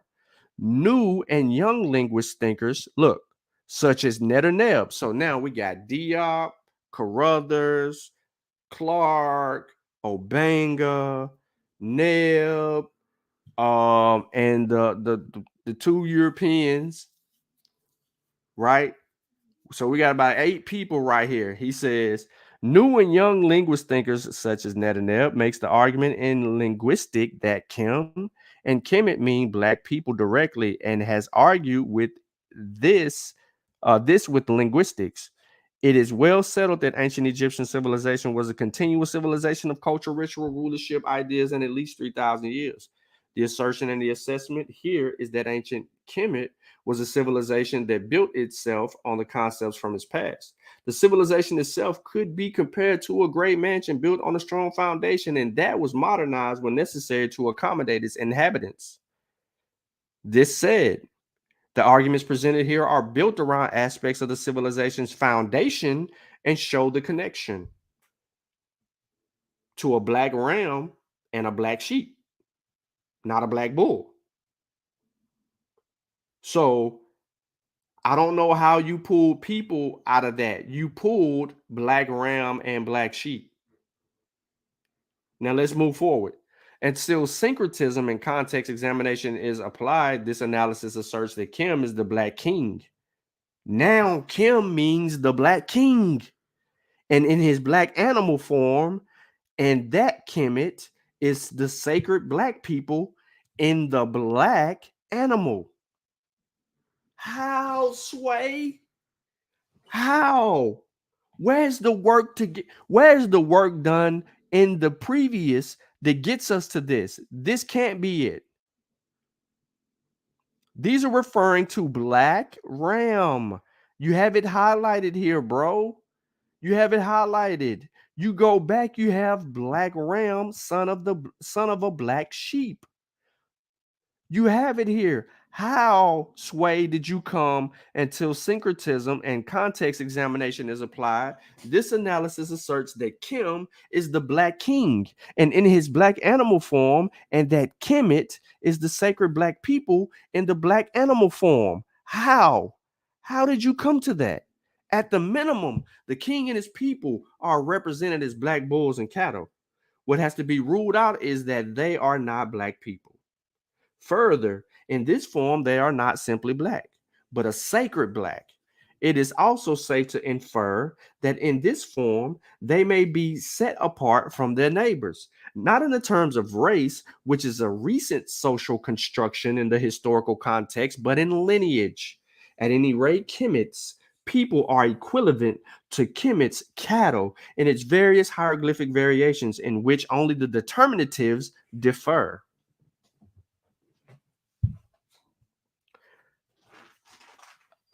Brother Reggie, how the hell did you come to that? In this argument right here that you're laying out, how do you get black bulls? We ain't even seen that translated yet in your earlier work. You ain't even at the point to where you can get to black bulls yet. You haven't got there yet. And even still, how the hell did you come up with the assertions that that Kim is the black king? Where the hell is that at? And then it's the black animal. Where did you get that at? Your black animal, someone could see what you're saying here because they translated out and they said the black ram and the son of the black sheep. But could the son of a black sheep be referring to I'm a son of a slave woman who was an outcast of her family? Could that be referring to in that way?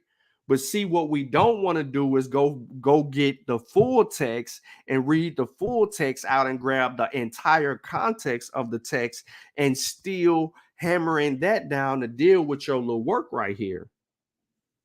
Because what's missing here is the rest of the text. This is only a piece of this pyramid text that you've extracted here. This isn't the full context of this text. Hold up. Do I want to do this? Do I want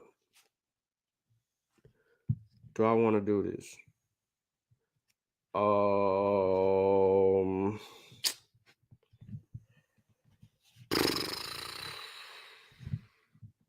Do I really want to do this to Reggie? Oh no, I'm having second thoughts on doing this to Reggie.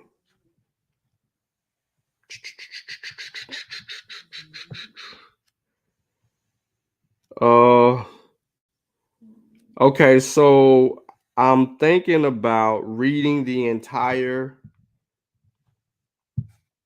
thing. I'm thinking about it, but it's not my job to do that. Well, it is if I really want to get into it.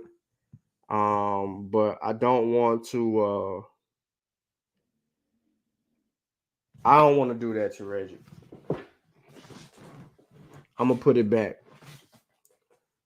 Oh, there go my man. Yo, Hotep send with Donald Flanoy. Hotep, peace to you, bro. What I don't, okay, I'm gonna tell y'all what I was gonna do. I was gonna go get everything before this translation, this transliteration, and after this transliteration, so that people can get the full context of what's being said in its entirety, so that you could see if this is referring to son of a black sheep, is referring to this kid's mother. And then moving forward from there. But I just wanted to pose that question to people because I don't think that was ever considered. And these are the things that we have to do when we're trying to do this work.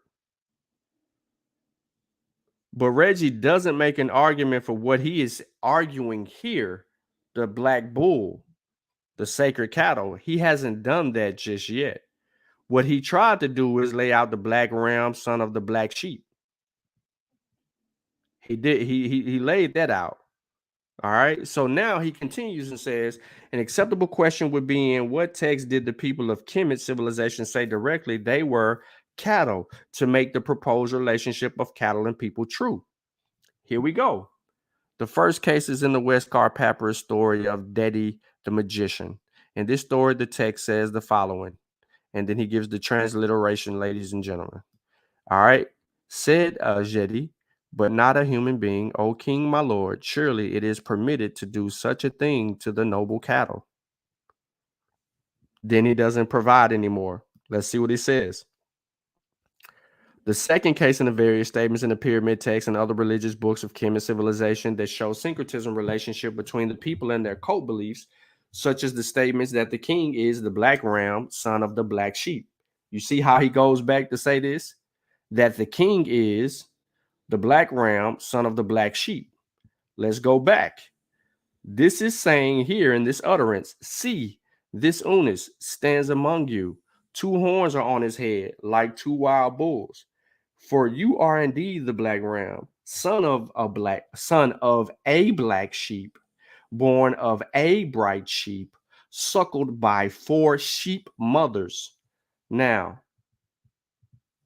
When he goes here, he says what he says, but not to a human being, O king, my lord. Surely it is not permitted to do such a thing to the noble cattle. And then he says the second case is the various statements in the pyramids and other religious books of Kemet civilization that show Syncretism relationships between the people and their cult beliefs, such as the statement that the king is black ram, son of a black sheep. Why do I keep going back to this? Because you need to know what it said before the black ram. It says, Unis stands among you. 2 horns are on his head, like 2 wild bulls. For you are indeed the black ram. There was no black before bulls. It says like 2 bulls. For you are indeed the black ram, son of a black sheep. Not black ram, son of a black sheep. For you are indeed. Now you should be seeing what I'm doing here. Then the third case, right? Provide for men the cattle of God, for he had heaven and earth at a desire. He suppressed the greed of the waters. He gave the breath of life to their noses, for they are likenesses of him which issued for his flesh. He shines in the sky for the benefit of their hearts. He has made herbs, cattle, and fish to nourish them. This statement from the Westcar Papyrus, humans are the noble cattle. That the Unis Papyrus, the king is the black ram, born of the black sheep, not of a black sheep, of the black sheep. But the text says of a black sheep, not the black sheep, of a black sheep. So the assertion here is misrepresented. Quote it like it's meant in your earlier work. Black ram, born of a black sheep. And King Km.t puts in the perspective the relationship of men and cattle, calling them cattle of God. Hen remet, remet, awet, net. Oh, let's see what we are back to Dr. Carruthers. We're back to Dr. Carruthers now. He instructs us that the ancient Kemetic civilization text drama is a mode of inquiry. The following plate is the Flinders Petrie. So now we got Flinders Petrie. We got everybody in this shit. We got everybody. Oh, let me see what this example. What I mean that everyone, and I mean everyone, like to skate around the issue and appeal to the multiverse instead of first doing the proper methods. He should have first looked for an actual rendering of Kemet with a bull determinative facts that would support his argument. Instead, he goes everywhere else and just hope we give up thinking and asking questions. Facts. He still ain't gave us the rendering. He put the rendering here. He did. He put it right here. He put the rendering right here, but he never pulled it out of the text. He never pulled it out of the text. So let's go with another shot. The following plate in Flinders features a threbus. It comes from the tomb of Mary II, north wall. It is part of the tombs in Hagarash, in the Kimware Great Black Bull. Here we go. Kimware Great Black Bull Gnome. This Great Black Bull is his assertion, ladies and gentlemen. Because if you look up Kimware, I don't know. All right, hold on. Let's do this. I don't think I got it saved on here where I need to Vegas.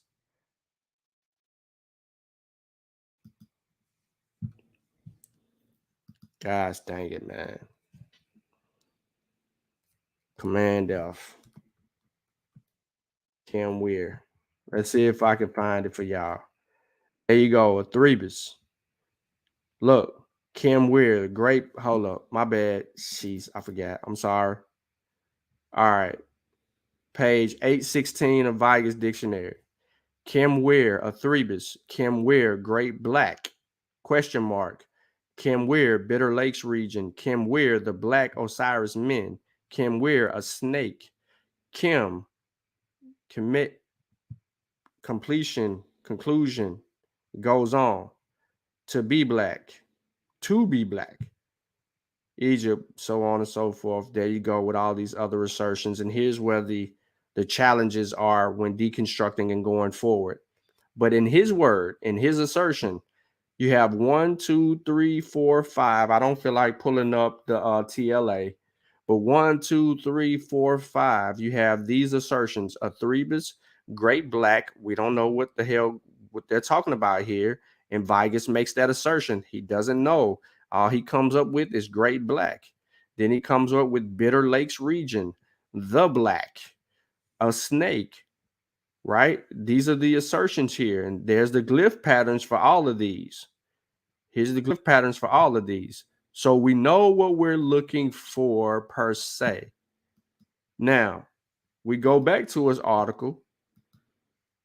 And this is why I told y'all he makes the assertion that Kim Weir is the great black bull. It doesn't say that. It just says the great black. It doesn't insert bull.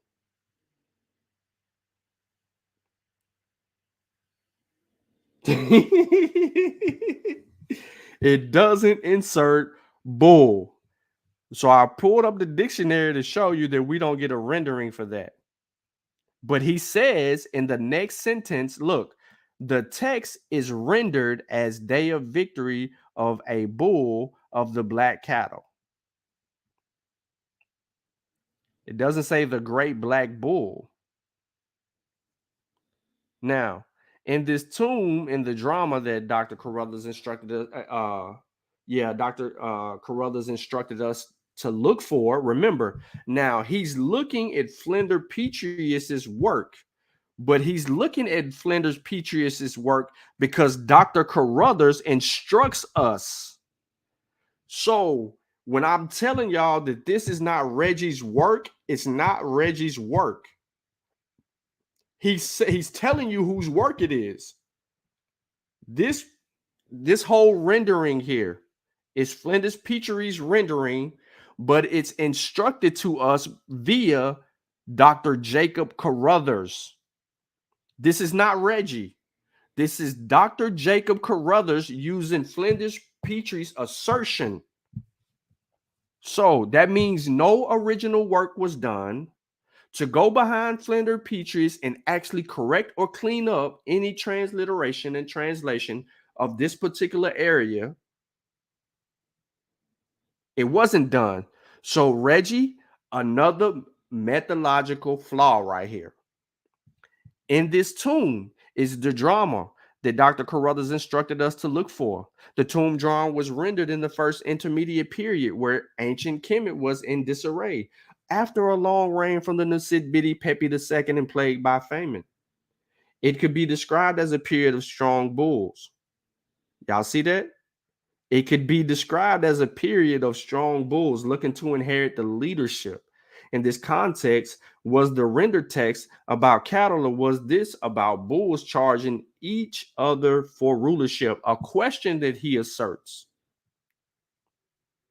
So behind his question, we expect to go further with him giving us an answer, correct? Let's see what he says. We don't have to guess. The following descriptions of the scene help us. The meaning of the bullfight scene within the tomb decoration program can be found in contemporary religious funerary texts. In a funerary text, K3 bull not only identifies the bulls entangled in a fight, as has already been seen, but also in an epithet of deities and of the deceased himself after having been identified with Wasir. The context for the use of the epithet refers to the power of defeating the enemies and getting to eat the right food.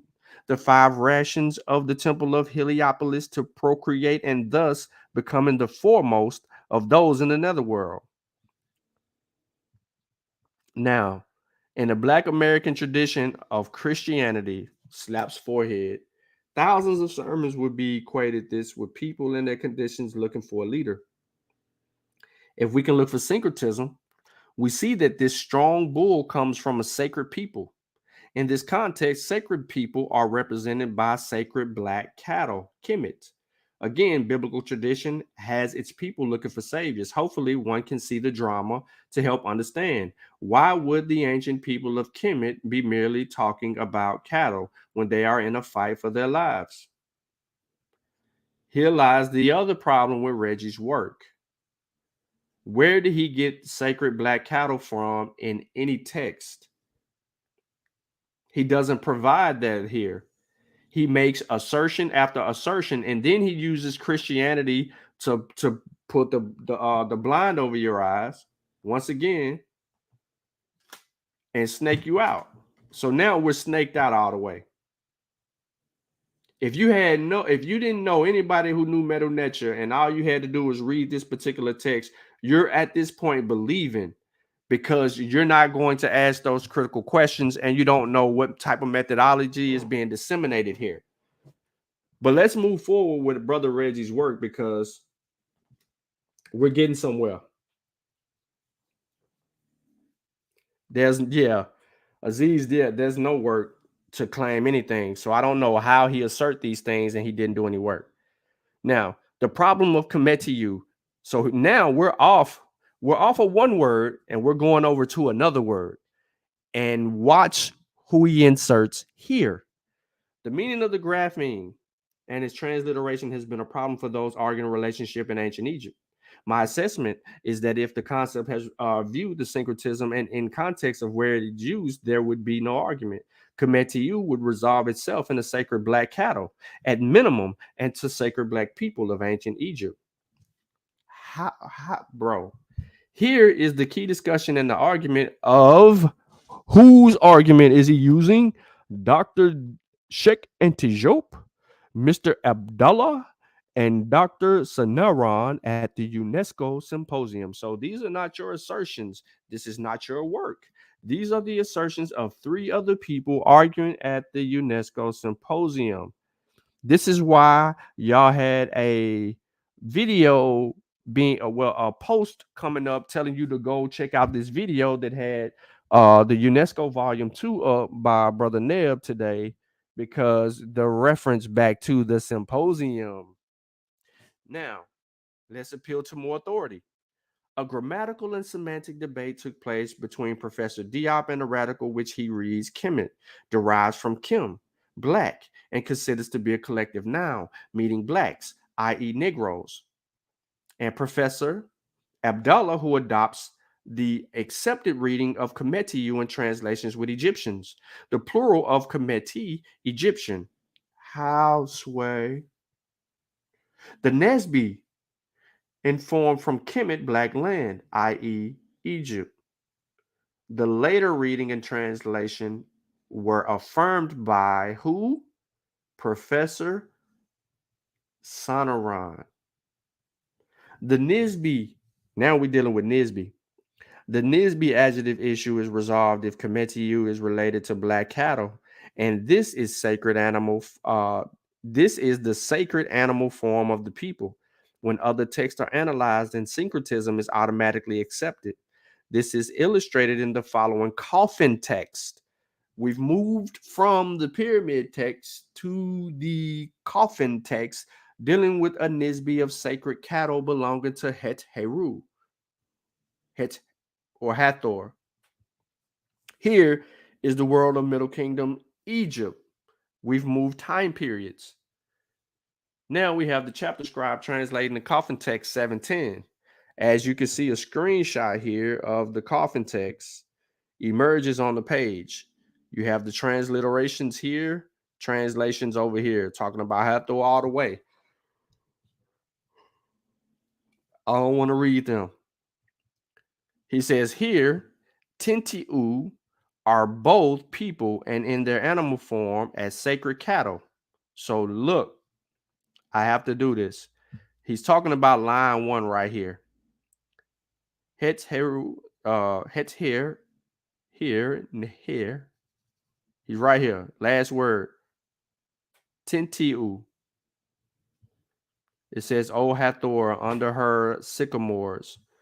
Don't know the translation. Your sacred cattle I would eat of, living fowl and fish, being in the suite of Hathor, and of secret things which are on the ground. I traverse and stride through the circuit. I traverse the firmament. I climb the sunlight in the suit of Hathor. Let me go back. O Hathor, under her sycamores, your sacred cattle I will eat of. And then it gives you Senu, which is not translated in this text, living fowl and fish. So let's go through and let's see if this word even jumps up on the screen for anyone that's familiar with Methodological. Oh, I passed it. Oh, I went back to it. There. So that ain't the word because we're looking for it in caps. It's got to have the little V over top of it.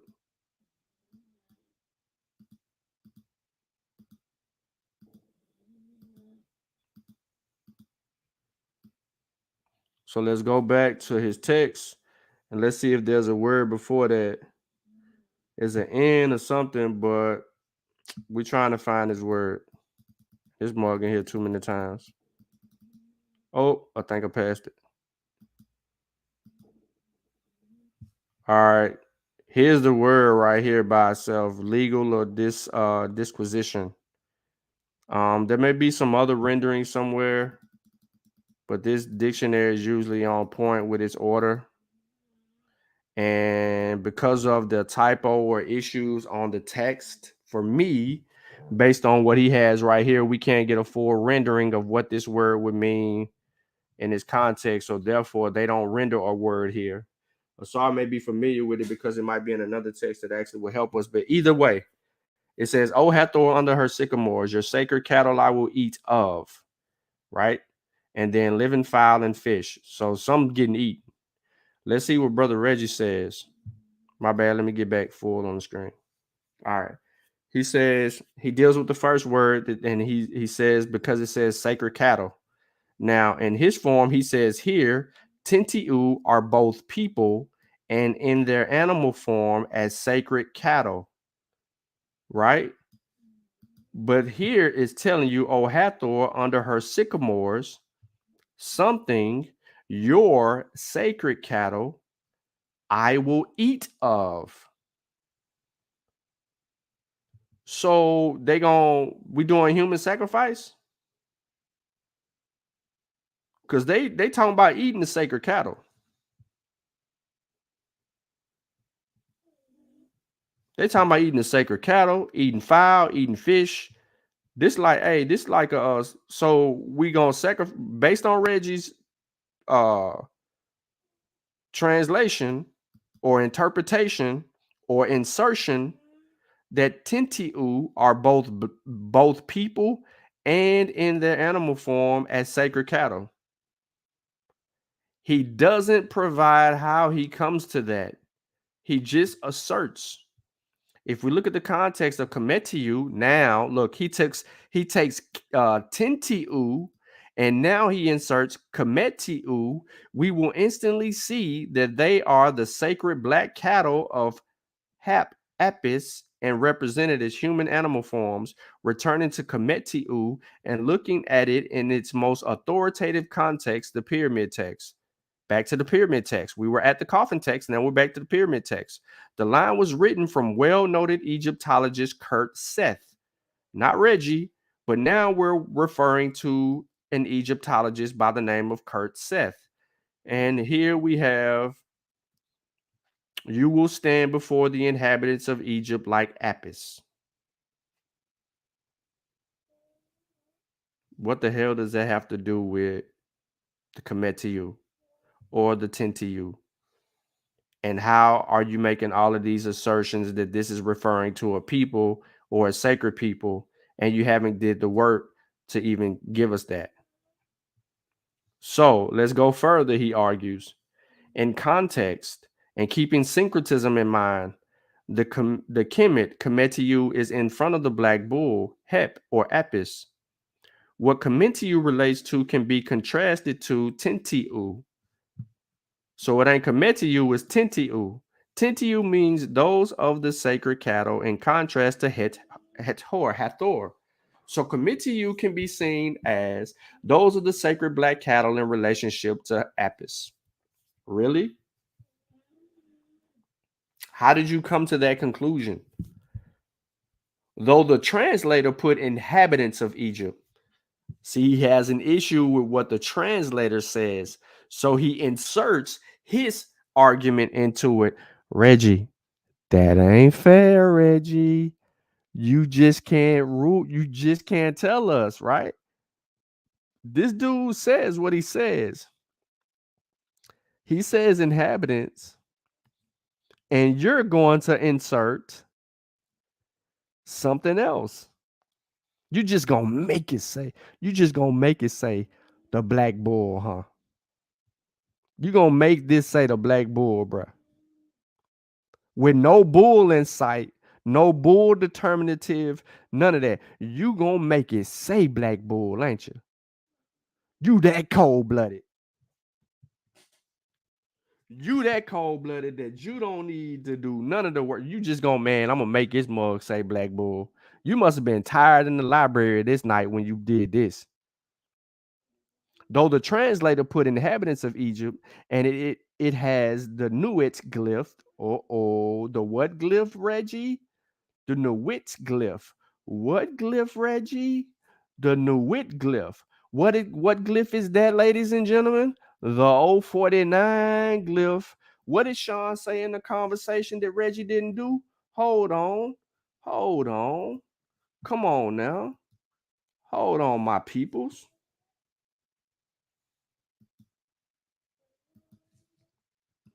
I write better than I John write G. Jackson and John Henry Clark. You understand that is that an official like thing? Like is it solidified? Yes, I don't want to, if y'all know y'all hate Sean. It's a good journal. It's a good journal. With Dr. Garfield. No, it was with Dr. Jai Issa and the other. They published. They were the people that published for No Karashini. No. Who runs the journal? Who runs the journal? Say his name again. Jai Issa. And what is his relationship with Brother Reggie? He has no relationship with me. No. That's a lie. Was y'all not working on something together, Brother Reggie? No. No. You're trying to say he put Reggie on? Brother Reggie, do you and Brother Esau not have?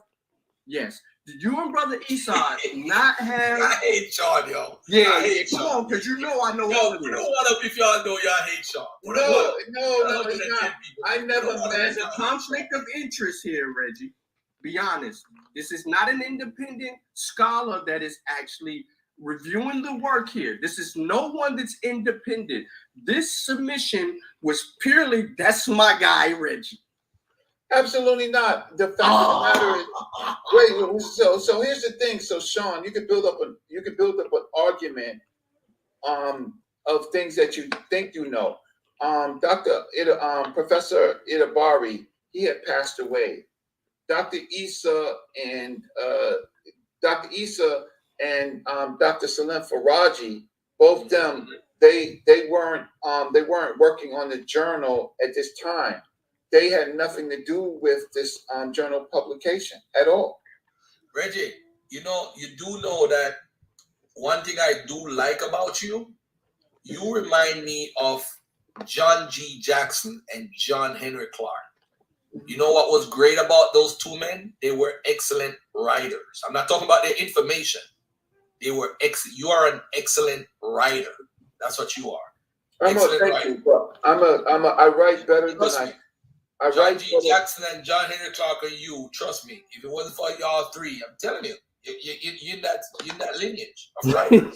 Yeah, I write better than I speak, and that's just how things are, and that's why my speech is so jumbled up, because I'm thinking about a lot of things, and so I'm searching for things in my mind that I want to say, but a lot of times I'm more of a researcher. But so getting back, thank you, Garfield, but getting back to what Sean is saying, conceptually, you said that the ancient Egyptians were talking about the river and not just the river, the land in general. It was more fruitful to them.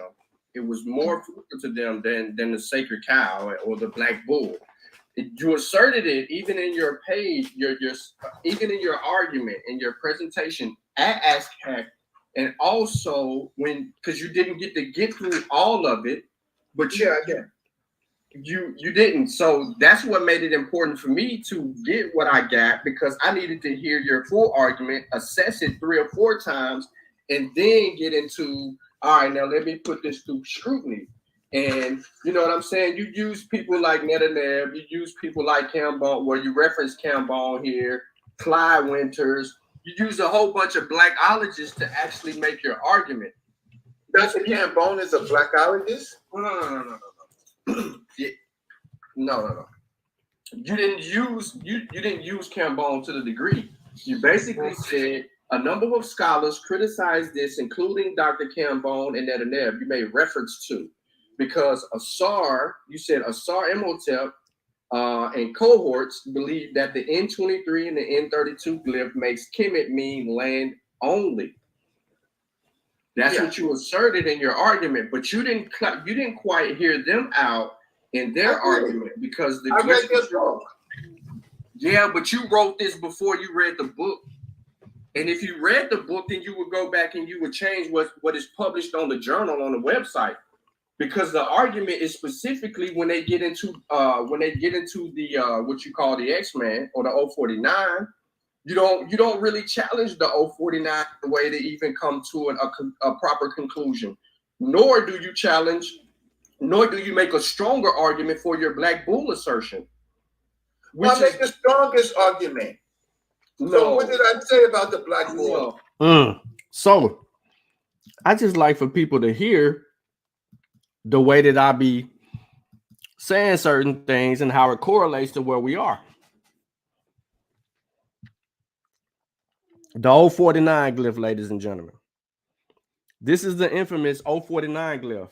And I told Reggie that he didn't do this work. And neither did he assert. He left this stuff in this article even after the 049 demonstration done by the Shemsu Heru research team, mainly Asar's opening argument, when he deals with what he's dealing with. So let's get into the 049. And we find it. We're going to find a bunch of assertions for the 049 glyph, but I just want people to see this.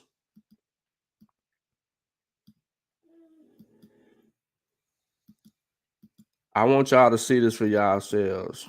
Ain't got nothing to do with nothing else. Golly, I'm gonna be clicking forever.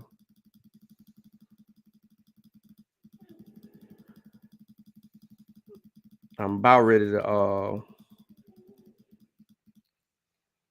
hold up. Let me just do this. I know, y'all. I could have did this way a lot faster. I know it's less mess. I understand that. All right, so here's the 049 glyph. City town is what Vegas has, right?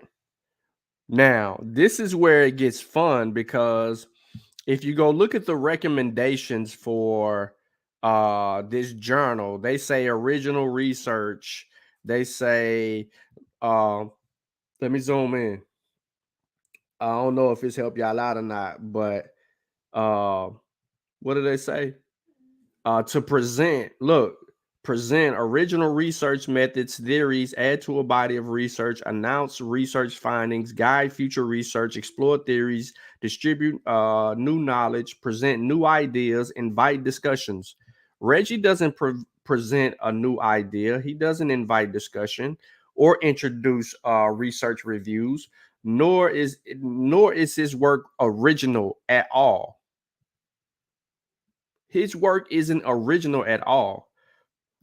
What is original is when Asar extracts the Nuit glyph, the 049 glyph, and tell you, ladies and gentlemen, this is 2 canal glyphs.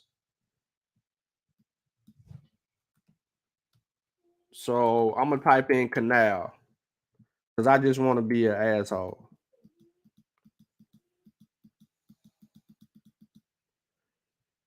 Let me go back. Y'all see it popping up. The canal glyph, N35s. He gonna hit you with 2 N35s. And I just want to let everybody know, I'm just going through it like this, but I'm really tripping with no map. But he give you the N35s, and I'm gonna hit y'all with it. N36. I'm gonna give it to you. I said 35s, but y'all know what I meant. He go to look at this river watercourse basin. He's taking this.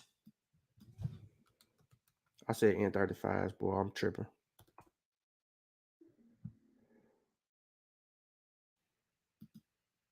I'm gonna get y'all the way y'all going. One of the most profound arguments out there. This is where the originality of I don't even want to pull out the book. I can be more exact. Never mind, it's too many entries for that. Dang it. My bad. Let me get back to Reggie. Anyway, in Asar's argument early on in the book, he deals with the 049 glyph, and then he breaks it down and tells you that this is referring to waterways. With the 049 glyph, he tells you that it's referring to waterways, canals. He goes there on the work. He takes a whole different path. He says, forget the dictionary entry. I'm going further than that, and I'm going to show you where these signs come from. And if you put them together, you're going to get those same 2 signs. You should read his argument. It's a dope argument. All right. Now, let's continue to read Reggie's bull assertion. Hep is the black bull apis. Where the hell did you get this at in this translation, right? Where did you get this at? Where is black bull? Show me black bull anywhere right here. Show me black bull. He says, we know the Hep bull is sacred and black from later writings and art. The significance of Hep apis is paramount to syncretism of the king and its cattle ritual counterpart. I will include the following statement by Edward P. Butler. So this is not Reggie. This is Edward P. Butler, someone else, from his website to show the syncretism concerning the king, the creator god Ptah, and the earth god Osiris. In one of the ascensions spells the pyramid text, utterance 539, the king says, my phallus is apis. My phallus is, I need to say that to, yeah, I need to say that. My phallus is apis. My phallus is on bull. That's what I need to say. That's how you talk sexual to your woman. Quit playing with me, girl. My phallus is on apis. Come on now. Spit that Egyptian love talk to your woman. My phallus is on apis. I will ascend and rise up to the sky. That's that morning wood. Don't get it misunderstood. Take care of that. He said she's gonna call 12 on you. Listen now. My phallus is apis. I will ascend and rise up to the sky. Funerary stelae show that apis bull carrying the mummy of the deceased on his back in spell 31 of the coffin text. It would be nice if he showed y'all this, right? The deceased is granted the boon of seeing the birth of the apis bull in the berries of the dappled cattle. Faulkner, 1973, page 20. I actually have that. Identification with apis in the netherworld seems to express the idea of flourishing. Thus, in the spell 162, the east wind opens a path for the deceased into a field where he or she flourishes, like the conditions of Apis and Seth. Seth being associated with vigor in spell 203, spell 189, the Book of the Dead, which is concerned with providing appropriate nourishment in the spirit world. Seth and Apis apparently reap and thresh gain for the deceased consumption. And in the spell 204, similar concern with spiritual nourishment, the deceased affirms, I am Apis, who is in the sky. long of horns, far-sighted, far-strided, alluding to the bull's auricular presence. The milk which is embedded by Apis from his mother is a purifying substance. The Apis bull is mentioned along with Menvis, another sacred bull, in the 25th instruction of the demonic papyrus and Singer, a text of ethical instruction in the chapter against retaliation. The author says that Apis Menvis abide at the window of Pharaoh forever. They will do good to him who will listen to these words, i.e., they will reward the person who knows better than to seek retaliation. That's a quote directly from Lichman. What does any of that have to do with your argument that Kemet means the black bull people? The following drawing from Jean-François Champollion shows in art some aspects of syncretism as the black bull is related to objects of kinship. In addition, natures and humans had animal parts. The ka soul, the grapheme for the ka is two hands raised up like a field goal, and another is the field goal with a bull. The human arms are the horns of the bull. The ba grapheme heka is effective action, often called magic. So the glyph is right here. Y'all see it? I can't make this up. If you know metal nature, you can break this down. Here, the human hands as the bull horns and people are related. Again, returning to Km.t, here's another example offered to resolve in the meaning of Km.t, which is the stele of Rudy Kanum and the translations of Mary Lynchman. So now we're dealing with the translations of Mary Lynchman. Let me stop right here for a second. Wujawu, I know you listening and you're not commenting. You're laughing, and I know that this is how I know you here. I feel you here because had I wrote this shit, you would have been yelling. June would have been yelling in the chat or arguing with me in the chat. You would have been like, Sean, this is unacceptable. Emmy Cat would have been talking shit to me. All of y'all would have had, the three of y'all first would have had something to say before everybody else. Meaning that y'all would have reviewed the work first before everybody else because they weren't paying attention, and then everybody else would have hopped on after the fact. Why am I saying that? Is because he uses Merriam-Webster's translation instead of his own translation in this text. Once you got the glyphs, you're supposed to do the work yourself and come up with a sensible translation. See, when I did my presentation about the life of a scribe or any other text, any presentation I did referring to the Remich, and I had these ideas of doing stuff, and I had this whole thing in there about Obanga's work, the glyphs and all of that. I had that in there. When I gave it to Wujawu to review, the very first damn thing Wujawu say to me is this your translation or is this Obanga's translation? Mind you, he got Obanga's book. He knows Obanga's translation. I said, nah, it's Obanga's. He said, nah, if you're gonna do this, you're gonna have to do this right. I'm gonna need you to forget Obanga's translation, and I'm gonna need you to break this text all the way down and then give it to us the way you broke it down. So when you present it as your work and your translation. And then if we need to clean up something, we can review it and clean it up and then go from there. But we just ain't gonna copy nobody else's translations and then use it as such in any of the work that we're gonna do because we know what to do. Wujawu, stop laughing. Because that's exactly what he said to me. And this was 3 years ago. In that order, there's no way that we would accept anybody else's translations. We can transliterate and translate the text. We need to do our own work. So, Reggie, we're talking about methodology again. Why are you giving us Merriam-Webster's translation right here. But let's move on. I said all of that to say that, bro, you ain't doing your own work. You're referring to and deferring to other people. This ain't original research.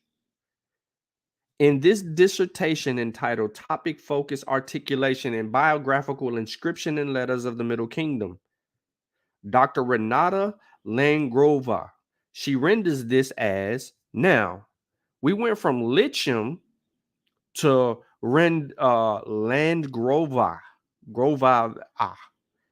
She renders this as aha in Jedin in su or Jedin s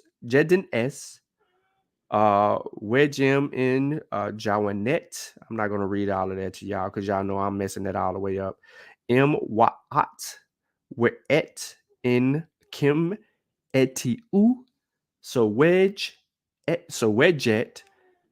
deref Quintet Ker Karu are et weret ear in.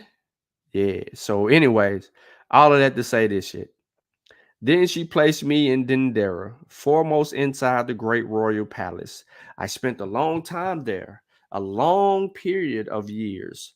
There never came a bad thing therein, for I was a knower of things. Here she does not translate Km.t. So we return to Lyncham's ancient Egyptian autobiographies, chiefly in the Middle Kingdom, a study of anthology. She translate as, remember, we at Lyncham now. Then she placed me at Dendera in her mother's great cattle farm, which in records a foremost enterprise, the greatest estate of the Upper Egypt.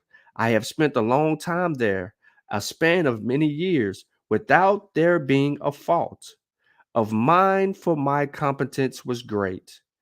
Mary Lyncham does not translate Km.t to Black Cattle Farm, but this is what the context says.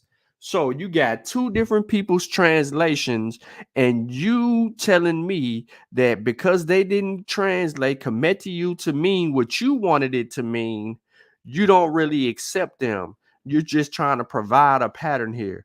But watch what Reggie does. As in this case of the Tinti, where the coffin text using sacred cattle was talking about the sacred followers of Hathor, here in the case, Merriam Lyncham is also talking about sacred cattle. How, Sway? Merriam Lyncham don't even translate Km.t out to be that. How could she be talking about freaking sacred cattle, man? How? How did you come to the conclusion that she's talking about something when she translated as such? See, the problem is, Reggie, you didn't give your rendering, meaning that you was too damn lazy on this particular page to break this damn text all the way down, because it would have added more work to your already long ass article that you put together and extended out. You didn't even want to do this work. We're at in moot. Ruet in moot. I know y'all like, what the hell he's saying that at? If you come all the way right here, this is Ruet right here. Ruet, the water ripple is N-E, moot, mother. Ruet, N-E, moot. That's how I'm coming with this. Off the muscle, that's how I'm coming. I don't know about everybody else, but I'm coming like that. But my thing is, Reggie, you just basically said right here, she talking about sacred cattle. In this case, black cattle. We can see when we look at the pyramid text. So now we back to the pyramid text. And then you say in 1998, Aha Ka, Km.t Kim et, right? Or Km.t hop.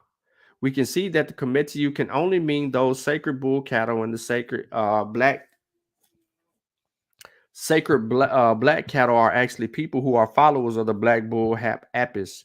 Traditional Egyptologists can argue that Km.t does not mean all black Egyptians, and that this is a special case of adherents of Hap or other black bull deities. However, they can be no argument. They can't, yeah, y'all see it, not me. However, they can be no argument that they are African people of ancient Kemet. So when I told y'all that on Garfield's show, I said, bro, you got errors. They hooked my stuff up. Why this is here? However, they can be no argument. Not there can be no argument. They can be no argument. There's another grammatical error. That there are African people of ancient Kemet civilization, and there was no syncretism with African gods. Only publications such as Africology, the Journal of Pan-African Studies, built by the Ma'akaru Itaberi, can be continued by the Km.t. So now, you just asserted all this bullshit, and then you try to big up the journal, which you're going to be published in. Mind you, ladies and gentlemen, this is the Journal of Pan-African Studies. This is the Journal of Pan-African Studies, who Reggie submitted his work to. He knew that this would be published in the Pan-African Journal. No. If you still with me, then you feel me. He knew that this was going to be published in the Pan-African Journal. Sean, why are you conspiring? What is your evidence for that? On page 11, he argues in the second paragraph that only publications such as Africology, the Journal of Pan-African Studies, built by True of Voice, Itabari, can be continued by the Km.t. You don't put shit like this in your thing unless you knew you getting printed up. They already told him that they'll publish this article. He just needed to clean it all the way up and do whatever it is that he needed to do it. He gave them a damn shout out in this. Where you at, Garfield? I know your ass listening too, and you laughing too, because you knew I was gonna go do this because he tried to talk slick to me. Where he didn't try to little boy me this time. We was more cordial, but you knew damn well what was going on. Was Kim directly applied to the people of Kemet civilization? That's a bad way to put this out there, but now the answer is absolutely yes. How, Sway? However, I want to show another case where the color was applied to co-animals. Uh-oh. Here we go. Here we go, y'all. We dealing with that old crocodile skin determinative. We dealing with the I6 glyph.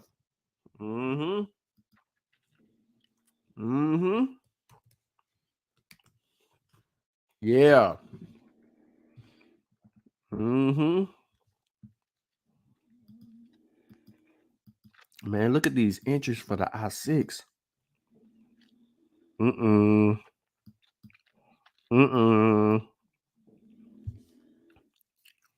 me go back. I think I passed it. Should be by itself. Tyson, boy, you going in, bro. You going every time I go live. That's why I try not to be in here with you. And then when I get up and walk out, you're going to try to hop out and act like you got to go to the bathroom or something. Excuse me, y'all. I'm only trying to lead you to the water. I can't make you drink.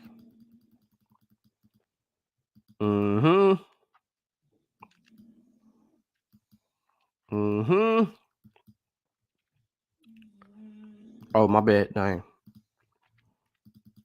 I was going the wrong way.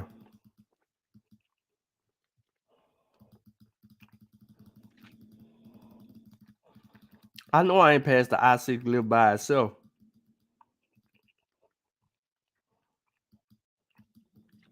But anyway, I can't find it off top on the 2018. I would have found it on the 2015.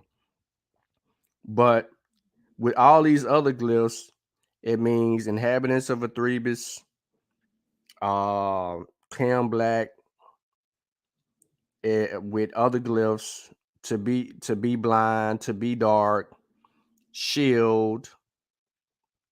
So you got it like that. I just want to show people some of that stuff. It's important. Cause Reggie about the blackology of us.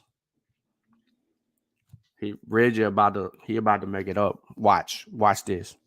Here we go, ladies and gentlemen. We are 11 pages into a 25-page article, and here's Reggie's argument or assertion with a black bull somewhere in there with the chem glyph. If you look right here in this figure right here, it's gonna be this last one. Anyway, the following figure is of Sheppenwet II performing the rite of driving the four calves, where you have the upper registry, eastern half of the southern wall courtyard, funerary chapel, and the Amaritis 1 Medinet Habu western half. In the figure, the four calves are designated, and notice this is sourced to someone else. In the figure, the four calves are designated by color. There is the white bull, Hadjet, the dapple spotted bull, Wedge, the red bull, Desheret, and the black calf, Kim. There are a host of materials during things to identify in the ancient Egyptian vocabulary where they are designated by color and are certainly by the Kim glyphs. So let's do a solid right here.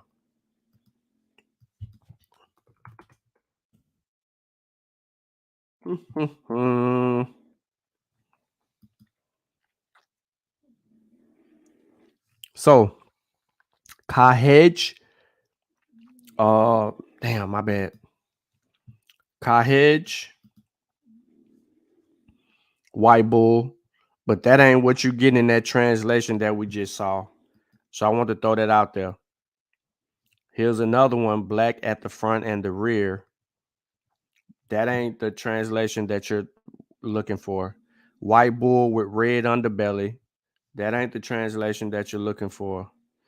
Medu Kahej, attendant of the white bull. That ain't what you're looking for.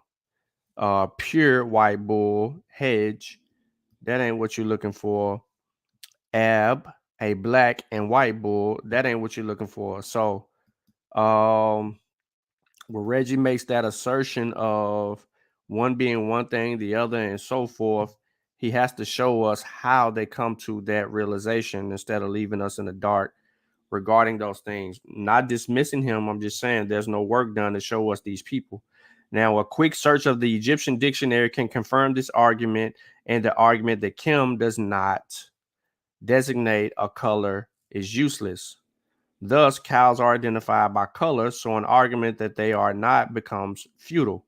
So he's saying because of dictionary entries, right, that you can look up and find the word, not in the glyphs that he's using, not in the glyph patterns that he uses. We don't find, look, this is the glyph patterns. The Ka symbol, the phallus, the bull, and I forgot what the T3 glyph is, but we don't see that in his article. That's not white bull. Doesn't even come up as a hedgy at all.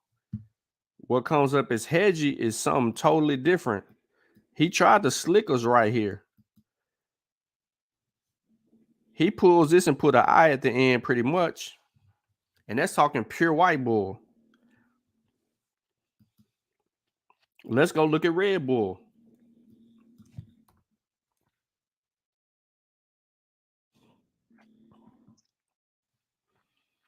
Here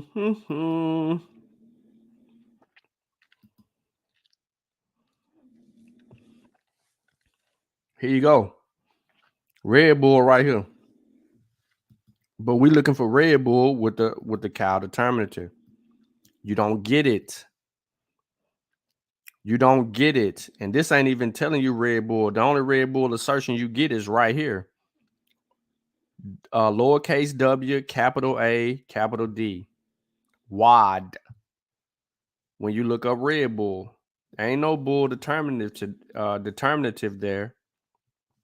But he puts wad. He just puts capital W. And this transliteration is wrong, because I mean, at least put W, capital A, and then D, capital D. God damn, bruh. You sent us on a goose chase. Then you gonna tell me that I don't know what I'm looking for because I don't know how to do something. Nah, your work is sloppy as shit. No offense. Now, the ancient people of the entire Nile Valley exercised a culture based on cattle worship. Ancient Egypt is the daughter and the granddaughter of much more ancient African civilization, which were dependent on cattle. The ancient Kemet civilization elevated the cattle to divine. The color of the cattle was an important factor in the religion and culture of ancient African people, and the Kem black color was paramount in distinguishing sacred cattle. Said before, in other words, arguments have been made since the rise of Europe as they encountered ancient Kemet civilization about who these people were. The ancient Kemet civilization literature, scores of names in the Kem glyph embedded within them. The question is, does Kem as a color apply to people? Brave Europeans have rendered these names meaning nothing else but the black. Here we go, y'all. We get the assertion of the black. Edward Provarsky, chapter False Doors in History, the Sixth Dynasty, gives us the illustration of a primary. Y'all have already seen this on Smash Show. The figures below are Pepe, Henny, Kim. The grapheme, yep, I'm telling y'all already seen this. Kim represents black. As a reference on this, I leave this Encyclopedia of Ancient Egypt, New York Facts or Files. It contains at least a dozen personal names of Kim in them. Now, y'all already heard this from Smash, so I'm not going to go through all of this stuff. However, you see Kim and then a cow right here, and then you get all of this. He is making his argument to mean something. He says here, the sacred black cattle is equivalent to the sacred black man. The sacred black cattle is equivalent to the sacred black man. This is his assertion. This is not the work that has been shown. In context of this paper, the man is the Ma'akaru Itabari and all men and women before, current and yet to be born, who are in this tradition. The first Kemet king connection to cattle, Narmer. King Narmer is credited with unifying ancient Egypt, beginning what is known as the dynastic period of the 3100 BCE through a series of artifacts. The Narmer's palette and the Narmer mace head help us to see syncretism of this important king and the connection of cattle at the early stage of the civilization. Narmer's palette. Label top of the Narmer palette, we see a horned bat is an ancient female cow deity, as this may be Bat or Hathor. This figure of the female cow exists in the same place on both sides of the palette. The worship of the cattle predates dynastic Kemet civilization. Talking about right there. You can see down here, some cow heads up there. So at the top of Narmer's palette and then down at the bottom, this is his assertions here. In the following article entitled Tracing the Origins of Ancient Egyptian Cattle Cult, the author states the following: studies of ancient Egypt religion have examined texts and evidence of cattle worship. Mind you, ladies and gentlemen, I'm going through this because he actually forced me to actually do this. And I didn't want to do this. I just wanted to have a conversation and leave it alone and let people deal with it on their own. Tell your woman my father's is apis. Funny shit I heard. Yeah. You gotta tell your woman, man. Hey, sweetheart. My phallus is apis. You know what I'm saying? You gotta let her know that. Now, in the following article, blah blah blah blah blah, he says, I'm gonna skip that. Well, no, I don't want to skip it because y'all listening. Studies of ancient Egyptian religion have examined texts and evidence of cattle worship, but the picture given by the text is incomplete. Mortuary patterns, ceremonial buildings, grave goods, ceramics, and other remains also contain evidence of cattle worship and underline its importance to early Egypt. The recently discovered cattle tumuli of Nabta in the Western Desert are identified here as a potential source of evidence on the origins of cattle worship in the ancient Egyptian belief. More information on cattle worship in Nabta can be found in Hassan, 1988, the Pre-Dynastic Egypt Journal of World Prehistory, The Cultures of Prehistory, Egypt, Volume 2. And there's one more source, the Journal of American Research Center in Egypt. Now, in normal palette, the king is represented as a bull. We see this directly in the figure labeled bottom. Here, the king as a bull is seen conquering the city. In this figure, the king and the bull is the king. There is no separation in the minds of first dynastic people of Kemet. The next figure we will see is the king Narmer with 4 cows on his kilt.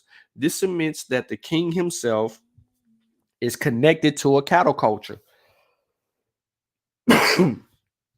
So on his kilt, there's cow heads right here, and then there's other emphasis of things of that nature. And this is his reference for arguing that a cattle cult. He says, significant to this figure is the tail.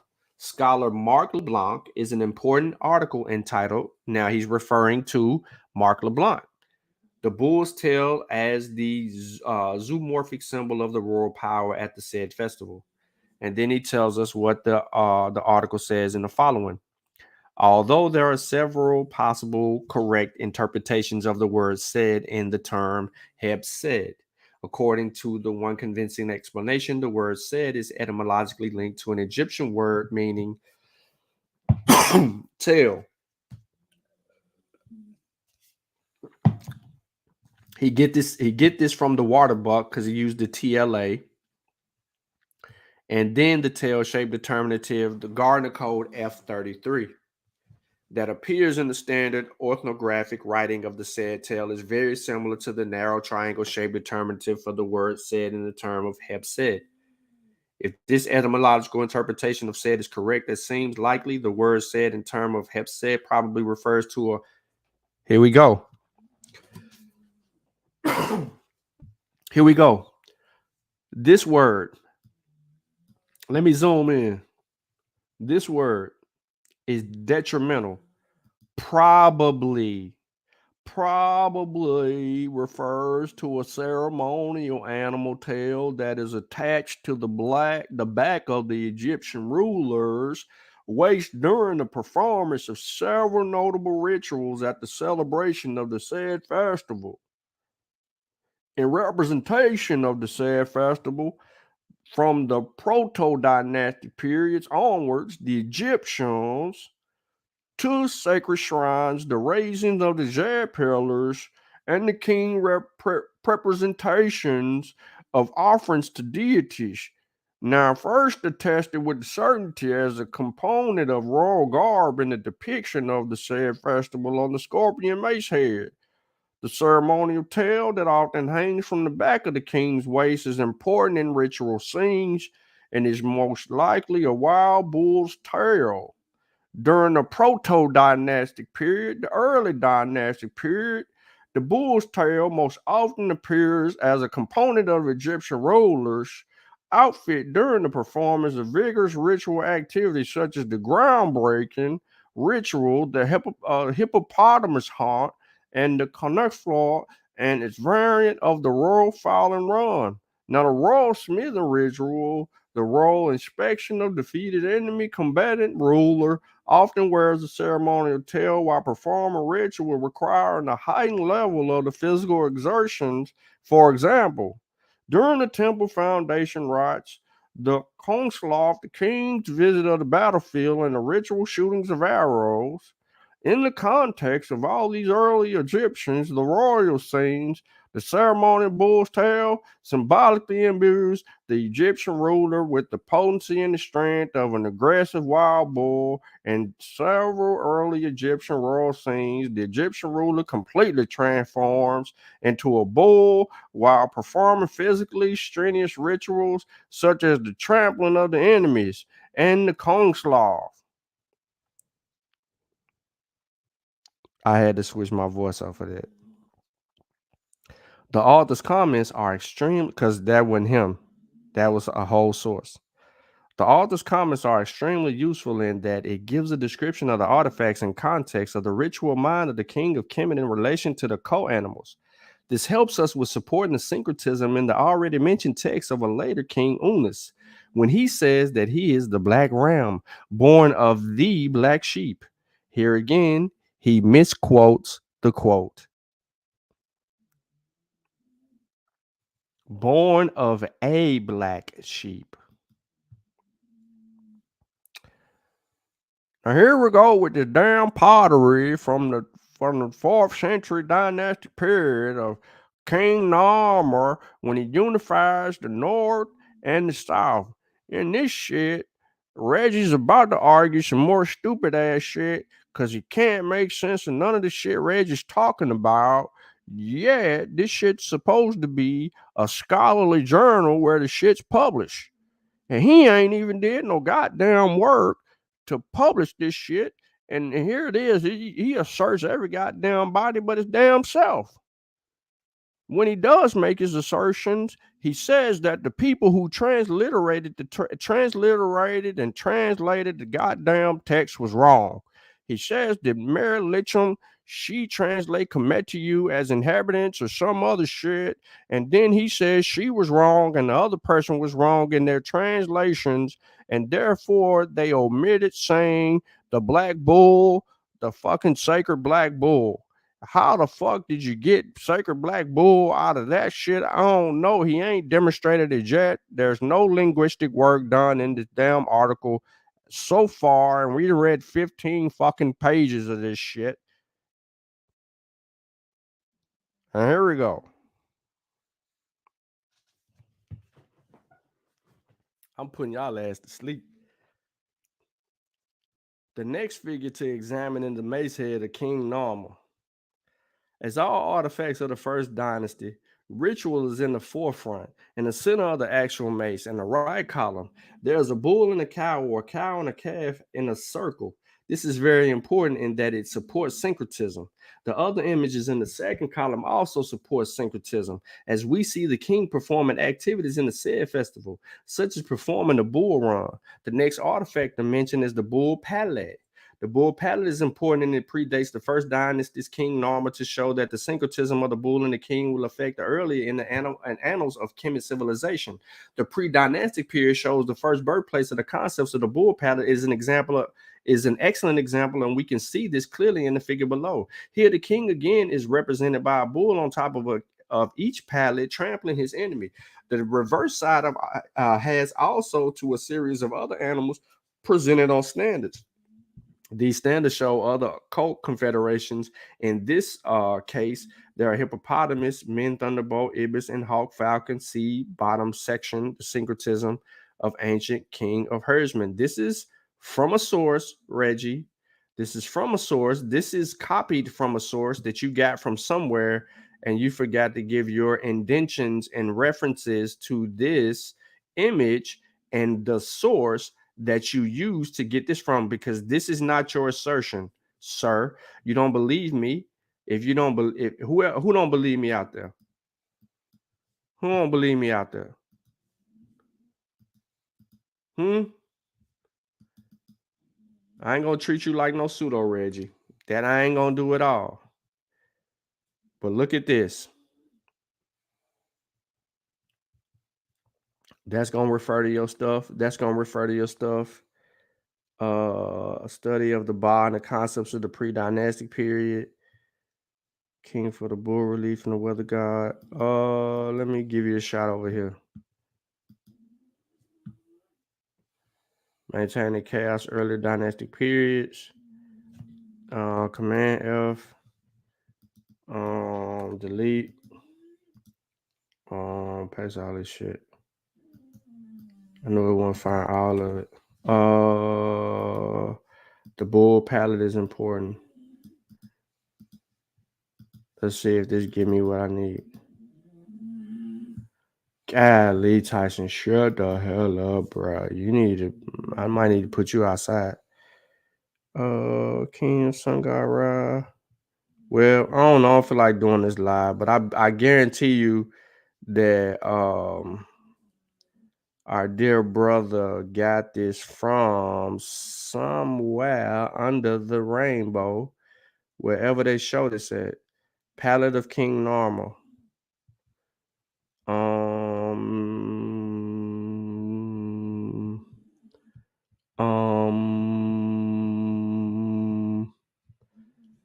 You got this from somewhere, Reggie. And I'm not going to say that you did this by accident, but the reason that I'm saying what I'm saying is I'm doing this because, well, I'm looking for this because, and I know I can find it somewhere, Reggie.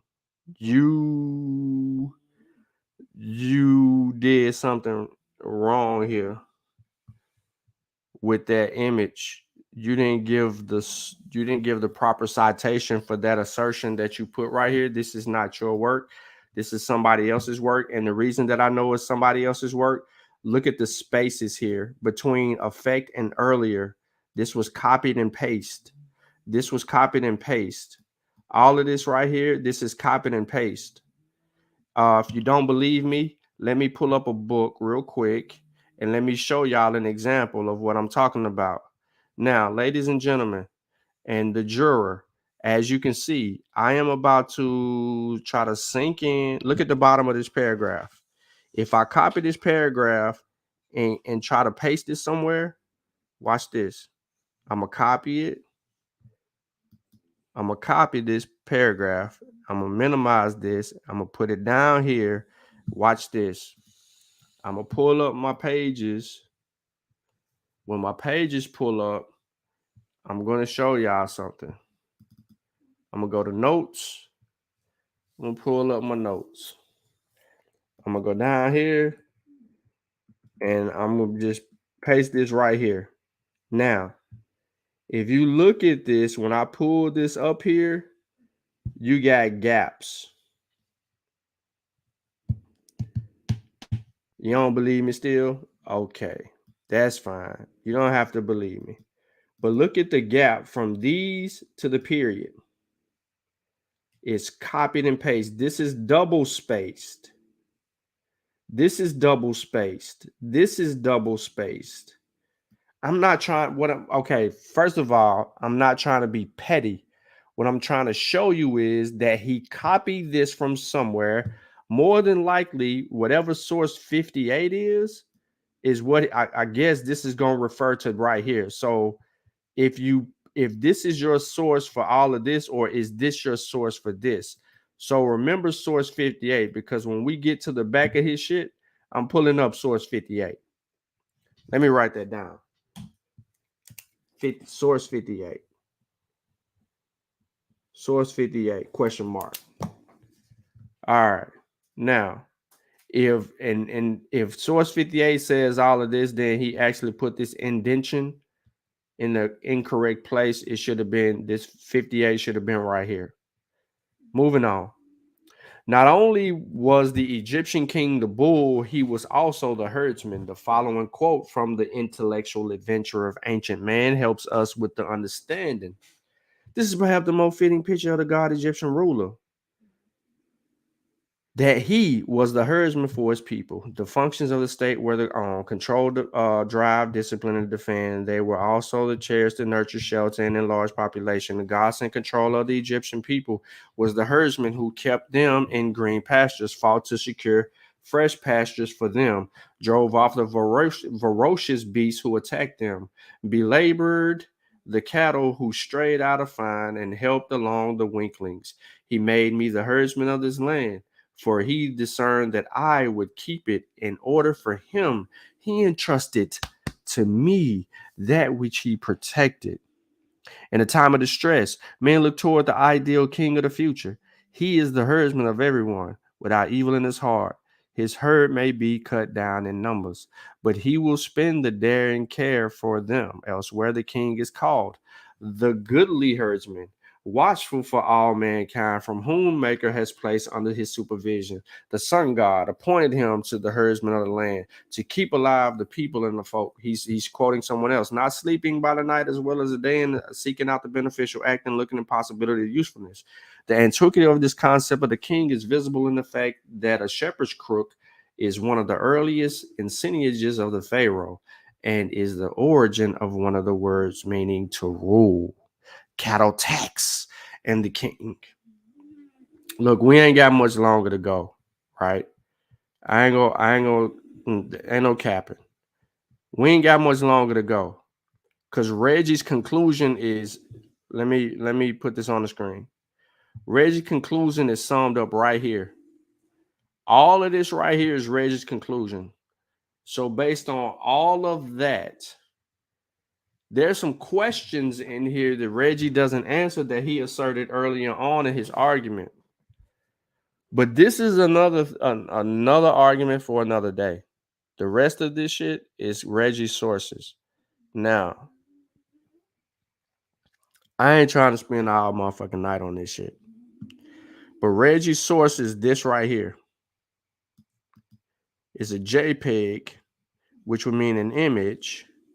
And let's see if Google will be kind to us, kind enough for us to figure out where the hell he got this cert. All right, so here we have Reggie's images. But what about the writings that followed? Reggie, where is the rest of those writings?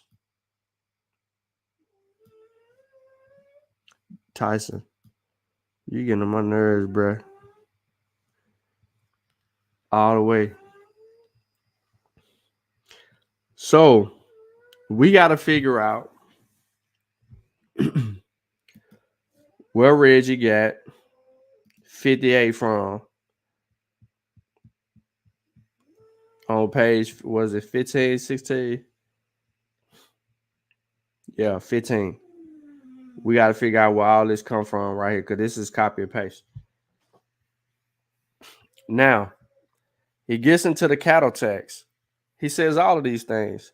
He's trying to strengthen his articles, but what Reggie failed to do is he gave us everybody else's interpretation of what something is supposed to mean, and then when they don't translate it out to be something that he wanted to translate out to be, he asserts, and he continues to assert. He does this over and over and over again. Now, I don't want to waste nobody else's time with Reggie article. And this is why I said I had all these issues and problems with Reggie.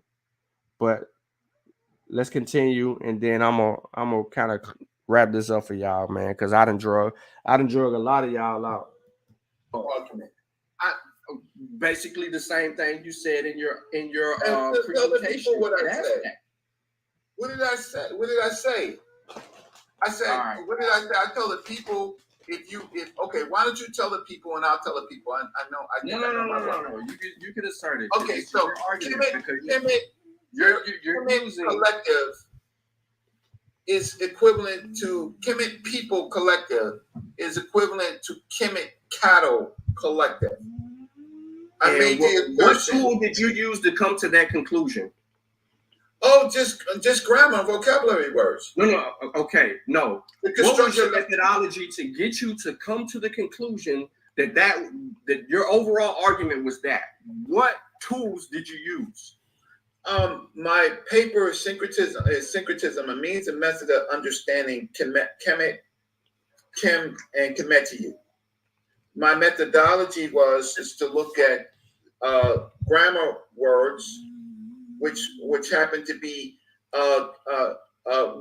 relating around the black cow. I begin my paper with Winnis saying that he is the Sykem Sa Sit Kemet. He is the black ram born of the black sheep. Winnis is identifying himself with the black bull. I also give other examples of what time period was Winners? That's the pyramid. The pyramid. The pyramid age. So No. Me and you know, but I'm just saying it for the audience. Right. So you have the. When was the pyramid age, though? Can you let people know it's what? It's the pyramid text age, right? So it's basically Dynasty 5 and 6 and roughly to I think about Dynasty 8. So you have several pyramids where there's writing in it. So can I understand you, Reggie? So you said that guy identify himself as black as the bull. That's what you said, right? Yeah, I'm gonna pull up the text right now. No, I don't need to see it. I'm just listening to what you're saying. He says all right, cool, man. All right, now we cooking. So in the king's relationship, as Africans do, they are a pastoral people, and the cattle is they see themselves akin to the cattle, like lots of Africans to today in Rwanda and stuff like that. They see themselves akin to the cattle. And so I observed this, and then I also observed the text. They called themselves the Awat Neter, the divine cattle. So I saw this within the culture of the people, and tried to figure out what is the hierarchy of the people in the context of their religious views to make them care about Kemet itself. And so I built a relationship based on here's the article right here. Let me just bring this up just so that people can see. So I built a relationship of when do I see the words Kim and Kemet being used, right? So here in this portion right here, this is the pyramid text of Winners, and now we went over this already, but this is where he relies on is in this pyramid text, and he goes right here. Now remember, to support Diop's position, pictured here is the primary of Unas, the first recorded text where King Unas uses Kim and Kemet, and he provides. There's nothing wrong. Kim and Kemet is here, right? And it says, "For you are indeed the black ram, son of a black sheep." And he says in here, "See this Unas stands amongst you, 2 horns are on his head like 2 wild bulls. For you are indeed the black ram, son of a black sheep, born of a bright sheep, suckled by 4 sheep mothers." That's in English. But if I can blow this up a little bit, see if I can blow this up a little bit. So this is the relationship when Kemet actually becomes important. So over here, right, he begins to say Ma, Ahit, Winners, right? And then he says Pen, right, which is here, Pen, Abwi, right? And then he says the Tepeth. By the way, he doesn't start at the very top of the page. He goes down where you see this line. It's a line right here. That doesn't assert that we need to start anyway. He just started with Ma on his own merit. He started with Ma on his own merit, and then Ahat, right? And then he's using all that to say Ahat, and then he gets into the name, which is in the Shinu, and he continues that, but he starts here. But what does it say right above all of this, Brother Reggie? What does it say? If you zoom in right there, what does it say?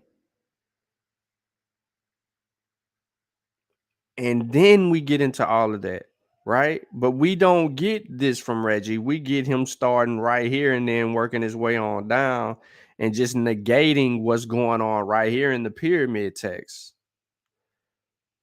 Here lies part of the problem with what's going on with your methodology. And then you render someone else's translation and not your own. Once again, source 13, source 14. These are not Reggie's words, ladies and gentlemen. These are not Reggie's work off the primary text. He goes and gets you a picture of the primary text and locates it, but he doesn't transliterate and translate the text. He does this repeatedly throughout the article. So he defers and refers to other people's work. This is also part of the problem when you speak of people using metal nature references in their works. More importantly, one of the most where we get this whole tomahawk mishap that Jabari likes to F up all the damn time is from your boy, man. What's the white dude name that Idea Elder like to use all the time, man? Dang, why I can't think of this dude name every time I want to think about it. But Ezra Quasi uses him all the time, man. Come on, y'all. I know y'all ain't all the way asleep, man. Y'all know what I'm talking about. The white dude, man, who got everybody mixed up. Him and Blavatsky. But I got a presentation on the dude. I don't even feel like looking for it. No, not Budge. It's not Budge. It's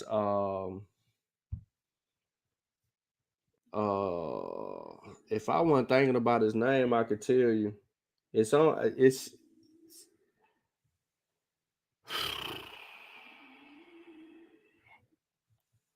It's the dude, the Heru Jesus dude, man. Hold up.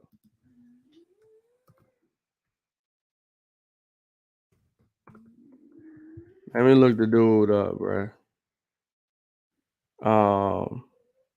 She uses the dude. This lady right here, she uses the dude. The Heru Jesus connection. Murdoch. What's his name? Nope, it ain't no damn Bredston.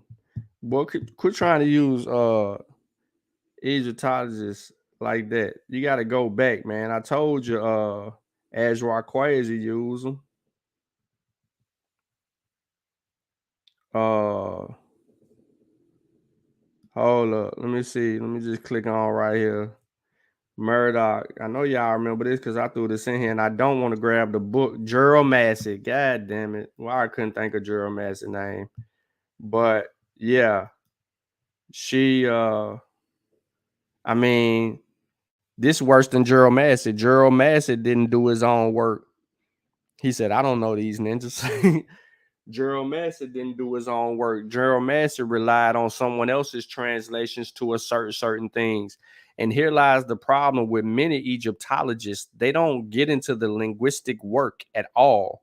They defer to other people who deal with the work, and then they come up with these conclusions and render them as okay in their field. So it's very biased work that's put out. Reggie asserts and he does those things, and then therefore we get what we get from Reggie. Let me see where the Tepeth is. Tepeth, Smawi, Tepeth, right? And then he goes into this whole thing where he says over here that he is the where is it? The Tut. He is the Chet. This might be a dialectical thing. This is T-U-T. He says he is. Look, he just jumped over whatever these were right here, right? And goes directly down here to deal with something that he could recognize, and then start going into these other explanations. Lo and behold, he didn't do his work, and he knows how to do this work. He should have rendered his own transliteration and translation of the pyramid text that he was referring to, and then doubled back and added other people's other people's text in there to give context toward his transliteration and translation, and therefore his body of knowledge would have been on point. This goes back to research methodology. Is right. Psi Chem. Here's the Chem. Sa Sit Kemet. So he says right here that he is the. You keep asserting that I'm just referring to a river when I'm speaking overall about the actual land. However, you're giving me one king referring to himself in a particular manner regarding a bull, but you're not giving me no other king at any point or in particular period. Any particular period that says that he's a king, that he's referring to himself as a bull. And before the 5th dynasty, you don't have anything that's referring to anything outside of that regarding this particular thing. So what I'm saying it overall is it goes back to proper research methodology and answering these particular questions. And what happened is we got so fed up in trying to defend our egos that we're missing the overall mark because now what I said to Reggie right then and there, I was taking absolutely shots at brother Reggie. He says that I didn't read the overall article. Ladies and gentlemen, as I've gone through this particular article with you, we're on 16. We're on 16. How many other kings have you heard me mention, right? How many of the other kings that you heard me mention call themselves the black cattle or the black bull? How many kings?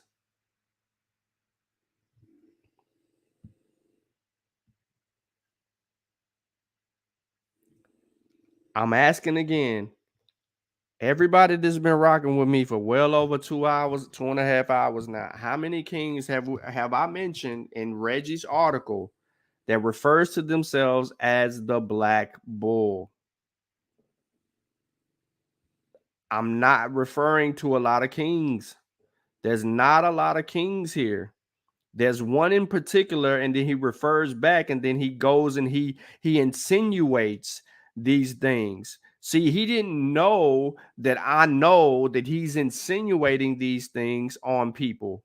They weren't calling themselves the black cattle, the black bull. They weren't doing all of that. Reggie is asserting that Km.t means the black bull or the sacred bull or the black people. That's what he's saying. So anytime that you see sacred bull, that is a reference for black people. And that's an absolutely lie because you don't get the glyphs to represent people at all out of that shit. He does that over and painstakingly over. He tries to use Narma and uses references on Narma's palette to say that he is also too referring to that. He's doing it again. He uses Diop right here. This translate again to Kemet, the black herd. You see what I'm saying?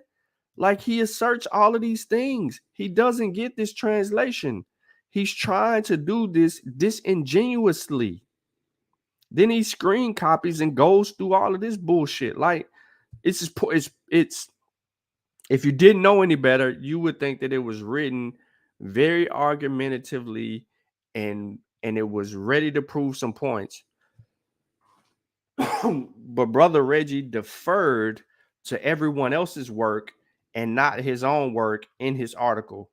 And yet he's going to tell me that JPass is a scholarly Africology website that's going to publish all these people's work regardless. They're going to publish the work regardless. But watch this. Let me show you something. Let's look at brother Reggie's conclusion in his paper. Listen to what he says. In this paper, I have shown important statements of the African of the Nile and what is referred to here as the Kemet civilization. These statements were analyzed in their context, and with syncretism, I have attempted to show that these African people deify themselves in God form and in sacred animals to personify themselves. Kim was shown to be a direct description of black person, and Kemet was shown to be a personification of the sacred black ram or cattle. We still ain't seen this shit say black cattle. We did see black ram. And he didn't say black sheep. Why he didn't say black sheep? Because one of them said what it said. Don't make me take y'all back to the translation where it says, and a black sheep. The son of a black sheep, sorry. Quoted correctly. Son of a black sheep. This examination is is consistent with and affirms the position and arguments. Look at this. This examination is consistent with and affirms the position and arguments that both, look, Sheikh Antiope and Theophilo Banga presented where? At the Cairo Symposium of UNESCO. So this isn't your conclusion, Reggie. I'm about to F y'all up in just a second. Which is the Kemet can mean only one thing, Negro in the Pharaonic tongue. I agree with other linguists such as Netter Neb. You pluralize linguist, and then you only give us Netter Neb, who have used linguistics to agree with Diop. That sounds like what? Confirmation bias. And though not covered here, their overall point that other forms of Kemet written language as a demonic and Coptic continue syncretism in meaning. To date, no peer-reviewed articles or studies have emerged that can negate the arguments presented here. Bullshit. Regarding this, the meaning of Kemet and commit to you as a black people and or those blacks. I also want to state that the grapheme Kemet means more than Egyptian, but describes who they are through syncretism. That is to say that the grapheme Kemet comes out of the geopolitical situation that who Dr. Mario Beatty described in 2019 ASCAP conference. However, more data can be particularly on the 12th dynasty that speaks directly to the naming of Kemet grapheme. Though not directly covered, I disagree with an out of Africa connection to the place name of Kemet, the civilization that sat at the foundation of a modified itself. Those that believe otherwise should present scientific evidence to refute this. Reggie, you didn't even present scientific evidence. So, what do I mean by Reggie's conclusion? What's wrong with Reggie's conclusion?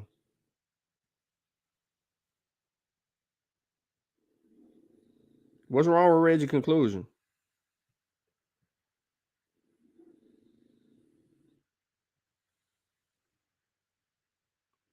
Man, find it, Sean.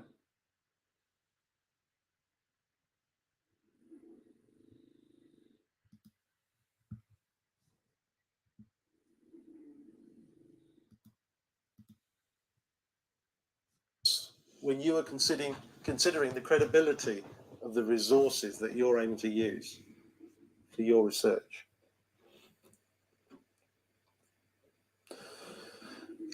Oh, yes. Your voice. That was one of the criticisms at the beginning there, the lecture feedback. Yes, but what do you think? So the marker, the reader of your essay is going to be very disappointed if you sum up what are the main points of view on this particular subject, and then there's no conclusion, or there's a conclusion, but it doesn't include your view on it. You're summing up. Because if you don't sum up, if you don't give your view, then you've opted out. Shit. And the reader's going to be rather frustrated because they want to find out, well, what do you think? What's your summing up? It's like the judge. You know, you're in the court there. You've listened to all the evidence. It's been very interesting. And then the judge is going to sum up, and the judge is gone. Hasn't said anything. Well, what's the verdict? What's your verdict? Now, sometimes it's not possible to arrive at a verdict in the sense of that there is not enough evidence to go one way or another. Maybe the evidence is evenly balanced. And it would be artificial if you flicked a coin, or if you said, oh, I just think this is very, very slightly more likely than it's more or less equal. So it's perfectly fine to write that. Based upon the evidence, it is not possible to arrive at a conclusion. And very often, academics will write that in academic journals. More research needs to be done. That's fine. As long as you've reasoned it out and looked at all the evidence.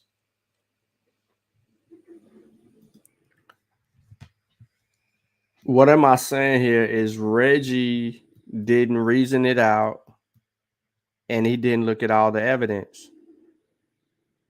His conclusion began how his article, his conclusion ends how his article began. For those of you who've been with me during the duration of this, you should know that when this article began, he refers in this second page to Km.t and Theophilo Benga. He continues and asserts Dr. Clark. Then he continues to assert other people along the way as he builds up his someone else's argument, Dr. Carruthers, John Km.t. Then he goes on and he brings out ASCAC, Netanel, all of these assertions. He uses transliteration and translation from someone else's text, translation and transliteration of the pyramid text, regarding Unis, utterance 256 or C252. And he deals with that. And in that text, it says, and he leaves out, he always starts here. He don't say the black ram, or he doesn't say, for you are indeed the black ram. He just starts at the black ram, son of a black sheep. He omits the A and inserts the black sheep. But he doesn't give everyone the full context of his argument. He asserts this in the video with Garfield, and he comes back and do that. That's what made me jump on the panel and began to actually challenge him when he starts to take shots. This is not Reggie's work. This is a collection of work of other people arguing something that they are not arguing. He is inserting that all of this information is to project that that Kemet is the black cattle people, and he's full of shit. In his entire body of information that he presents right here, there's no damn way that he can come to the conclusion, and he doesn't come to the conclusion. Read his conclusion. You don't believe me? Read his conclusion. Read his conclusion. In this paper, I've shown important statements of the African island referred to here as Kemet civilization. This statement analyzed in context with syncretism. I have attempted to show, that means you attempted, but you failed, to show that these African people deified themselves in God forms and in sacred animals to personify themselves. Kim was shown to be a direct description of a black person. That's what he says Kim is, but he ain't show no damn evidence of Kim deferring to or describing themselves as a black person. And then Kemet was shown to be a personification of a black ram or cattle. No, you never show Kemet being black cattle, bro. And then he gets away from those points, and then he continues on, and then he tries to use the other assertions. He doesn't even conclude correctly. You can't tell me, Reggie, listen to me, bro. You can't tell me that this is your work. Your conclusion doesn't support your work. Your conclusion doesn't give us your point of view, your conclusion based on the evidence. This gives us, you say it. This examination is consistent with and affirms the position and arguments that both Km.t and Theophilo Benga presented. So therefore, this ain't your shit.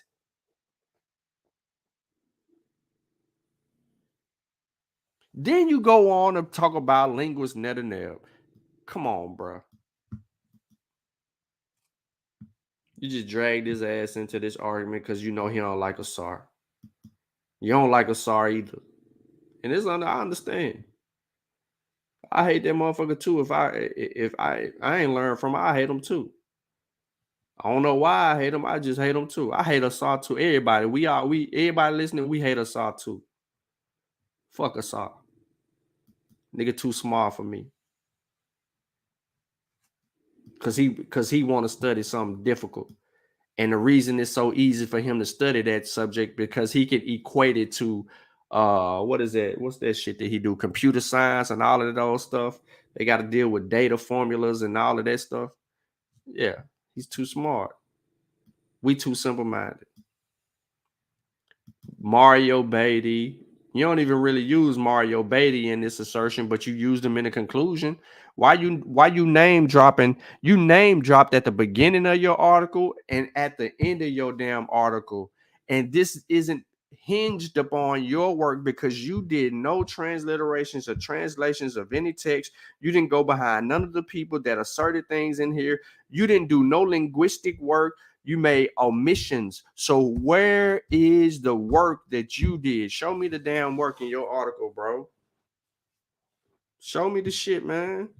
I've been on this shit all day, bro, and I wasn't even trying to do that. But I'm not gonna treat you like I do the pseudos and then hit you below the belt and talk about certain things that I know that I can talk about in regard to your article because I know where some stuff at in your article and I can just draw big old questions.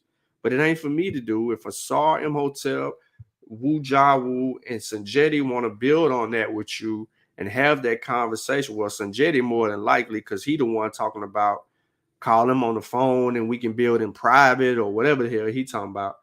He talking about that. Y'all can do that with Sanjeti.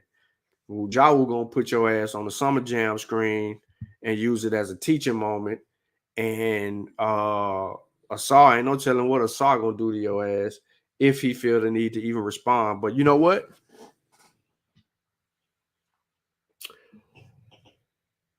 You was talking crazy today. That's the only reason that I did this. Had you been humble enough to just leave that shit alone, say what you had to say in regard to the questions that they brought you on for, and then bowed out gracefully, we don't even get to this point. Damn, I've been on here 3 hours. Y'all are fucking shitting me. Well, look, the article, Reggie's article is in the description with a link to it. So you can pull it up for yourself if you don't believe anything that I say. And you can read from pages 16 to 23. And it ain't even 23. It's 22. So you can read the last 6 pages if you would like. And maybe it is important to you. I've read this already a few times. I've even read his argument from Aztec, and I have his work. There's no way that I can get around ignoring Reggie.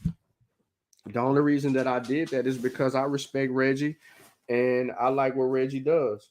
The problem that I have is that Reggie has gotten to a point where he's the only one in the area that's actually doing this, that's willing to go to the library and, and challenge himself, but he don't have anybody to actually work off of.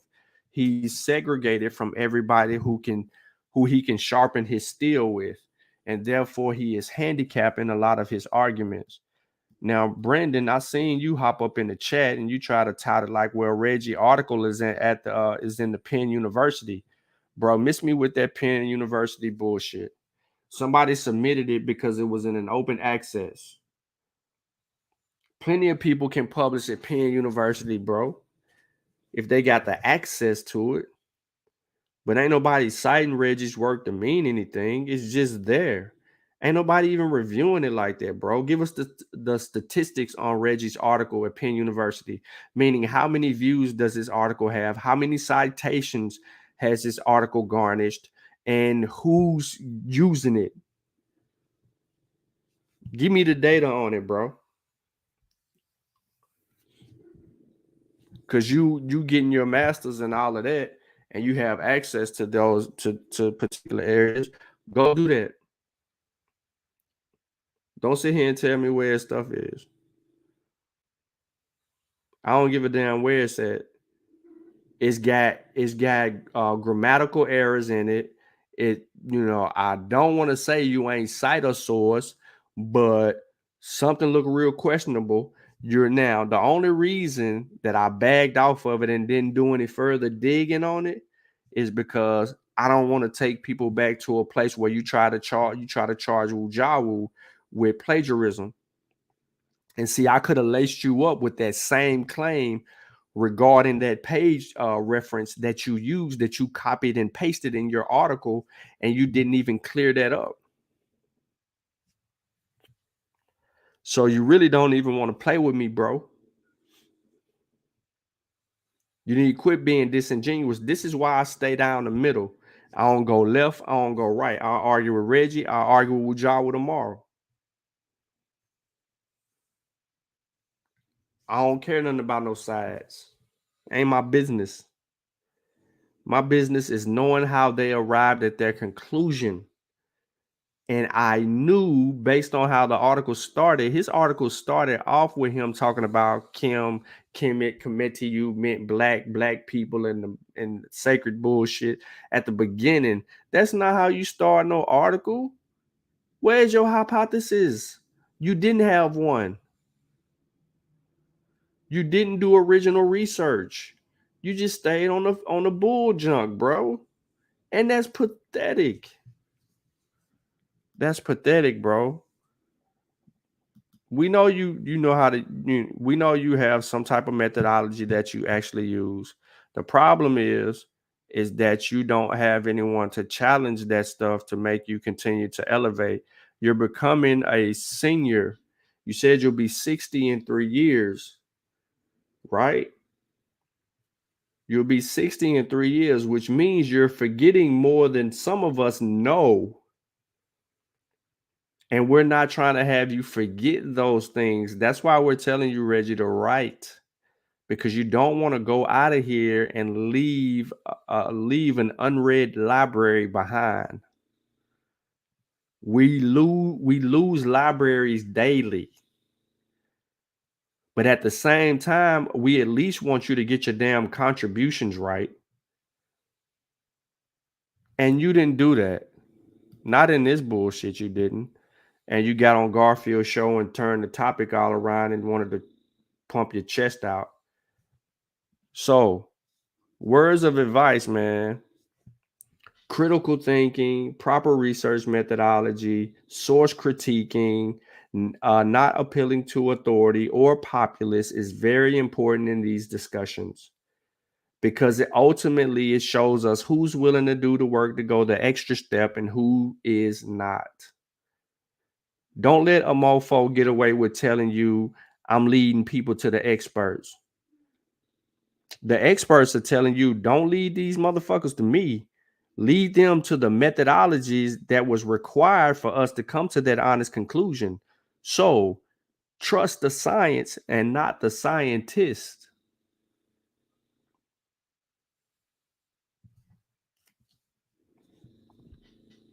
So don't ever let nobody else get away with telling you that. And yeah, I heard that them boys over there did a whole nother show talking about appealing to authority.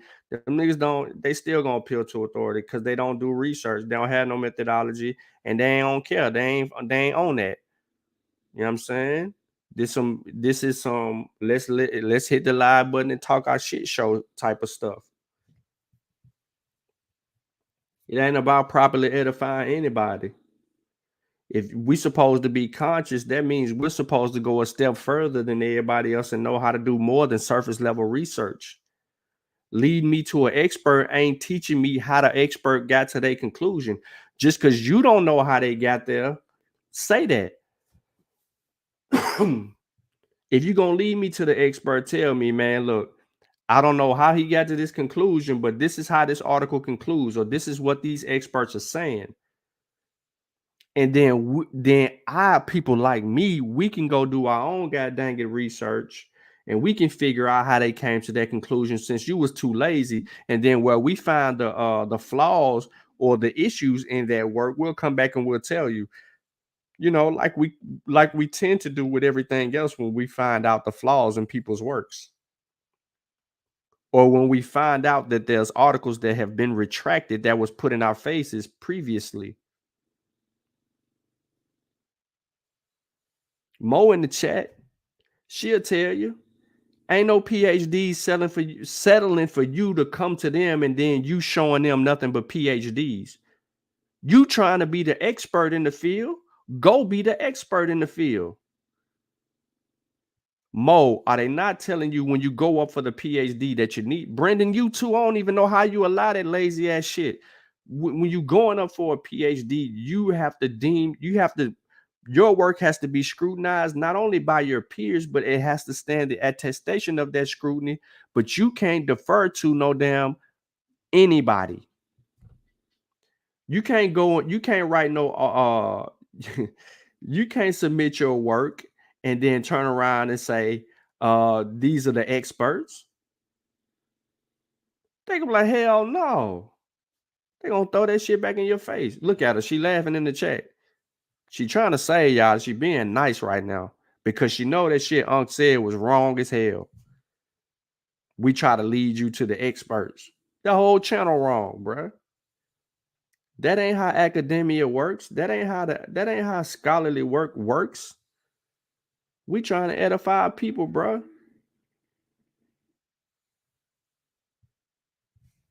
Man, listen, man. There's steps and rules to everything that we do. We just have to figure out what those steps and rules are and apply them, whether it be in life or in study. Stop accepting other people's words when it comes to this information. Reggie, your article was doo-doo. See, look, Mo calling me crazy because she don't want to tell y'all the truth. Her ass being nice to y'all. I'm going to keep talking until Mo say the right thing in the chat. Mo, if you not going to tell these people that I'm right, nah, I know it's my bedtime, but I'm not finna, no. I know it's my bedtime. All I'm going to do is go to sleep for 4 hours, get right up, take them to school, come back, get right back in the bed, go to sleep for 3 hours, and then I'm going to go to work. Do it every day. I don't know. It's the worst thing for me to do. I might not even go back to sleep. I might work out, try to read a book, something. I don't know. I might try to just ignore social media for a while. Either way it goes, it is what it is. And Mo is still laughing because she knows I'm telling the truth. People are not set in academia. They're not settling for you to defer to another expert. Fool, you trying to be the expert. You're a student that's trying to progress. Oh, you be all right. Leave the anxiety alone. Surge is easy money, man. You'll walk through all of that. But nah, Reggie, you got more work to do, bro. And don't be throwing no shots at people, man. Leave other people out of your conversations.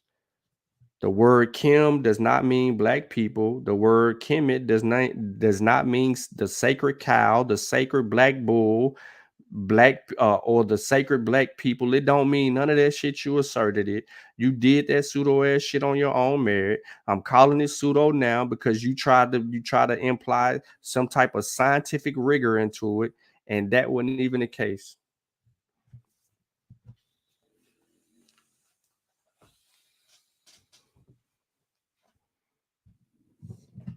Let me see if y'all can still hear me.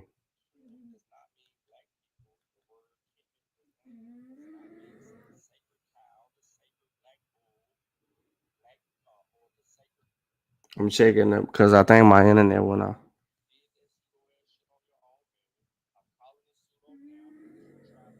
Put a 1 in the chat if y'all can still hear me.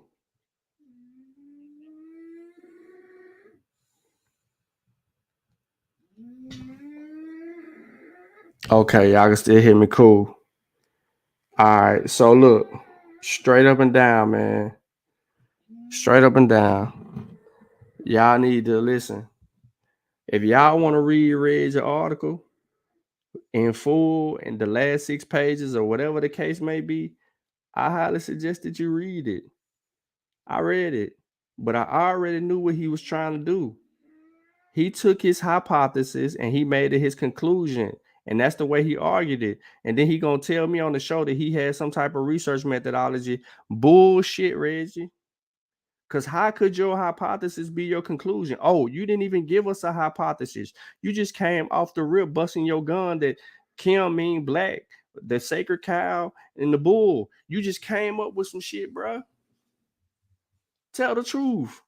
You tried to look for you tried to look for evidence to support Diop and Obanga or whoever you thought made those assertions. CMOS popsicle so you can calm down. Man, yeah, man. Half cocked, half lazy ass article, and you try to tout it. Yeah, my article's in a published journal. My article, yeah, experts. Yeah. My article peer review. Nigga, please, Reggie. Miss me with that bullshit. Then you try to say, well, you ain't got no articles published. You try to catch yourself because you was about to say you ain't got no published works, but then you recall that I got 8 books. It dawned on you that I got 8 books out there and 2 in journals. You ain't got no work in the Killmonger's corner. Brother Black Panther would have let you submit your work in the Killmonger's corner. Experts, he didn't put his book, he didn't put the journal in the experts' hands.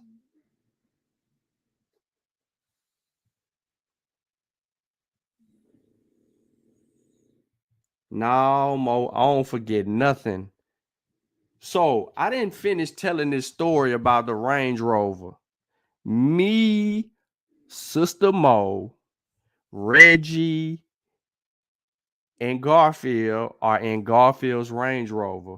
We on our way to go get some food. Before we went to get some food, we made a stop somewhere so Garfield could present some information, do follow-ups and things like that with some people trying to get some business done. After that meeting, we're going to get some food. We argue from the ASCAG meeting to a whole nother meeting, and then to go get some food to eat, and then on the way back to the crib, me and Reggie, we arguing the whole way. I'm telling him that his argument was sloppy, lazy. I'm tearing him up in the backseat. I'm like, Reggie, you didn't even come with nothing. He was in the backseat quiet. Then he would try to argue with me. Then he was like, all right, Sean, I ain't going to do this to you or this, that, and the third. I like, brother Reggie, I love you, bro. But look, your work was trash. I'm telling him that to his face.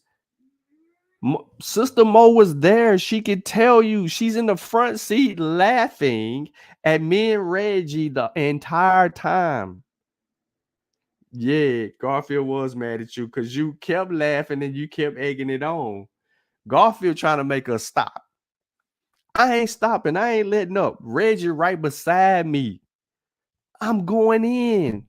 But I'm not yelling or anything like that. I'm just going in like, bro, for real, the black people, the black cattle, how did you come to that? How did you arrive to that? So when you read his article that's published in JPass, you understand that all he did was elaborate more on what he presented at ASCAC, and it was the same bull junk. He just added more fluff to it. She said, man, Reggie will not take me to the museum anymore. Man, craziness. We argued in the back of that. And then he conceded. She said, don't say my name, Sean. I need my music. My bad. So I'm going to say South Carolina. I'm going to say SE. That ain't got no affiliated with your name. It's SE. I'm going location. Anyway, this sister from SC was with us. And it was evident. I was beating him up in the back seat about this whole thing. I said, Reggie, the black bull, the sacred cow, these words mean that, brother? That's the best you got? You did no independent, nothing? You didn't try to scrutinize the source? Nothing? You just adhered to what everybody else said and you didn't even do your own work? God dang it, brother. What the you know what I'm saying? We sitting down and we eating. We ate good too, because this was our second night at that restaurant. Yeah, it was our second night at the restaurant. Because I changed up what I had from the first time. Yep. That cheesecake was fire too. I forgot the name of the restaurant. I got the name somewhere, but I just forgot the name of it.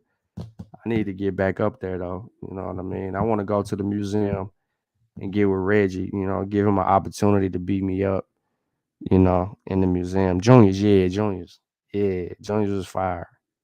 They got another restaurant up there though. We could have probably ate at, but we didn't care. We went to Juniors 2 nights in a row.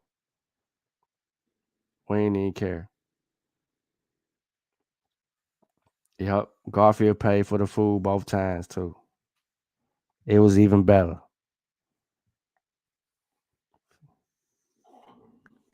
He said you reminiscing. Yeah, man. So look. So Jacobs, yeah. I mean, we ain't go though, Mo. You know what I'm saying? I would have loved to eat at Jacobs. I had me some good Brooklyn pizza. And I had some, and I guess, yeah, there was a restaurant up under the hotel I was at for breakfast that I had. And yeah, we went to Junior's twice. But look, man, I know this is long. It probably ain't gonna get many views. It may get some more views because people are going to probably rewatch this and see what I'm saying about this information. Yeah, that'll be dope, Mo. Let me know after you begin your rehab and you're able to walk. Then we could talk about it. So once your surgery is over and you've began your rehabbing process and they've removed the crutches. Once the crutches are removed and you can bear weight and walk a little bit, or walk. No. I can't say walk a little bit. You have to be able to walk. So that means that you can wear a brace and be able to walk, but you got to be able to walk. I want you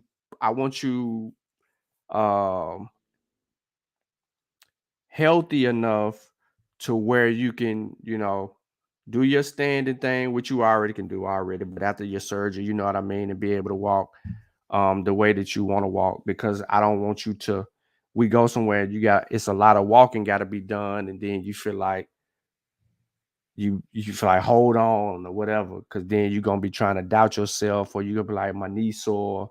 I don't want you to have those problems. Well, we gotta cart. I don't mind if we cart you around. We can do that.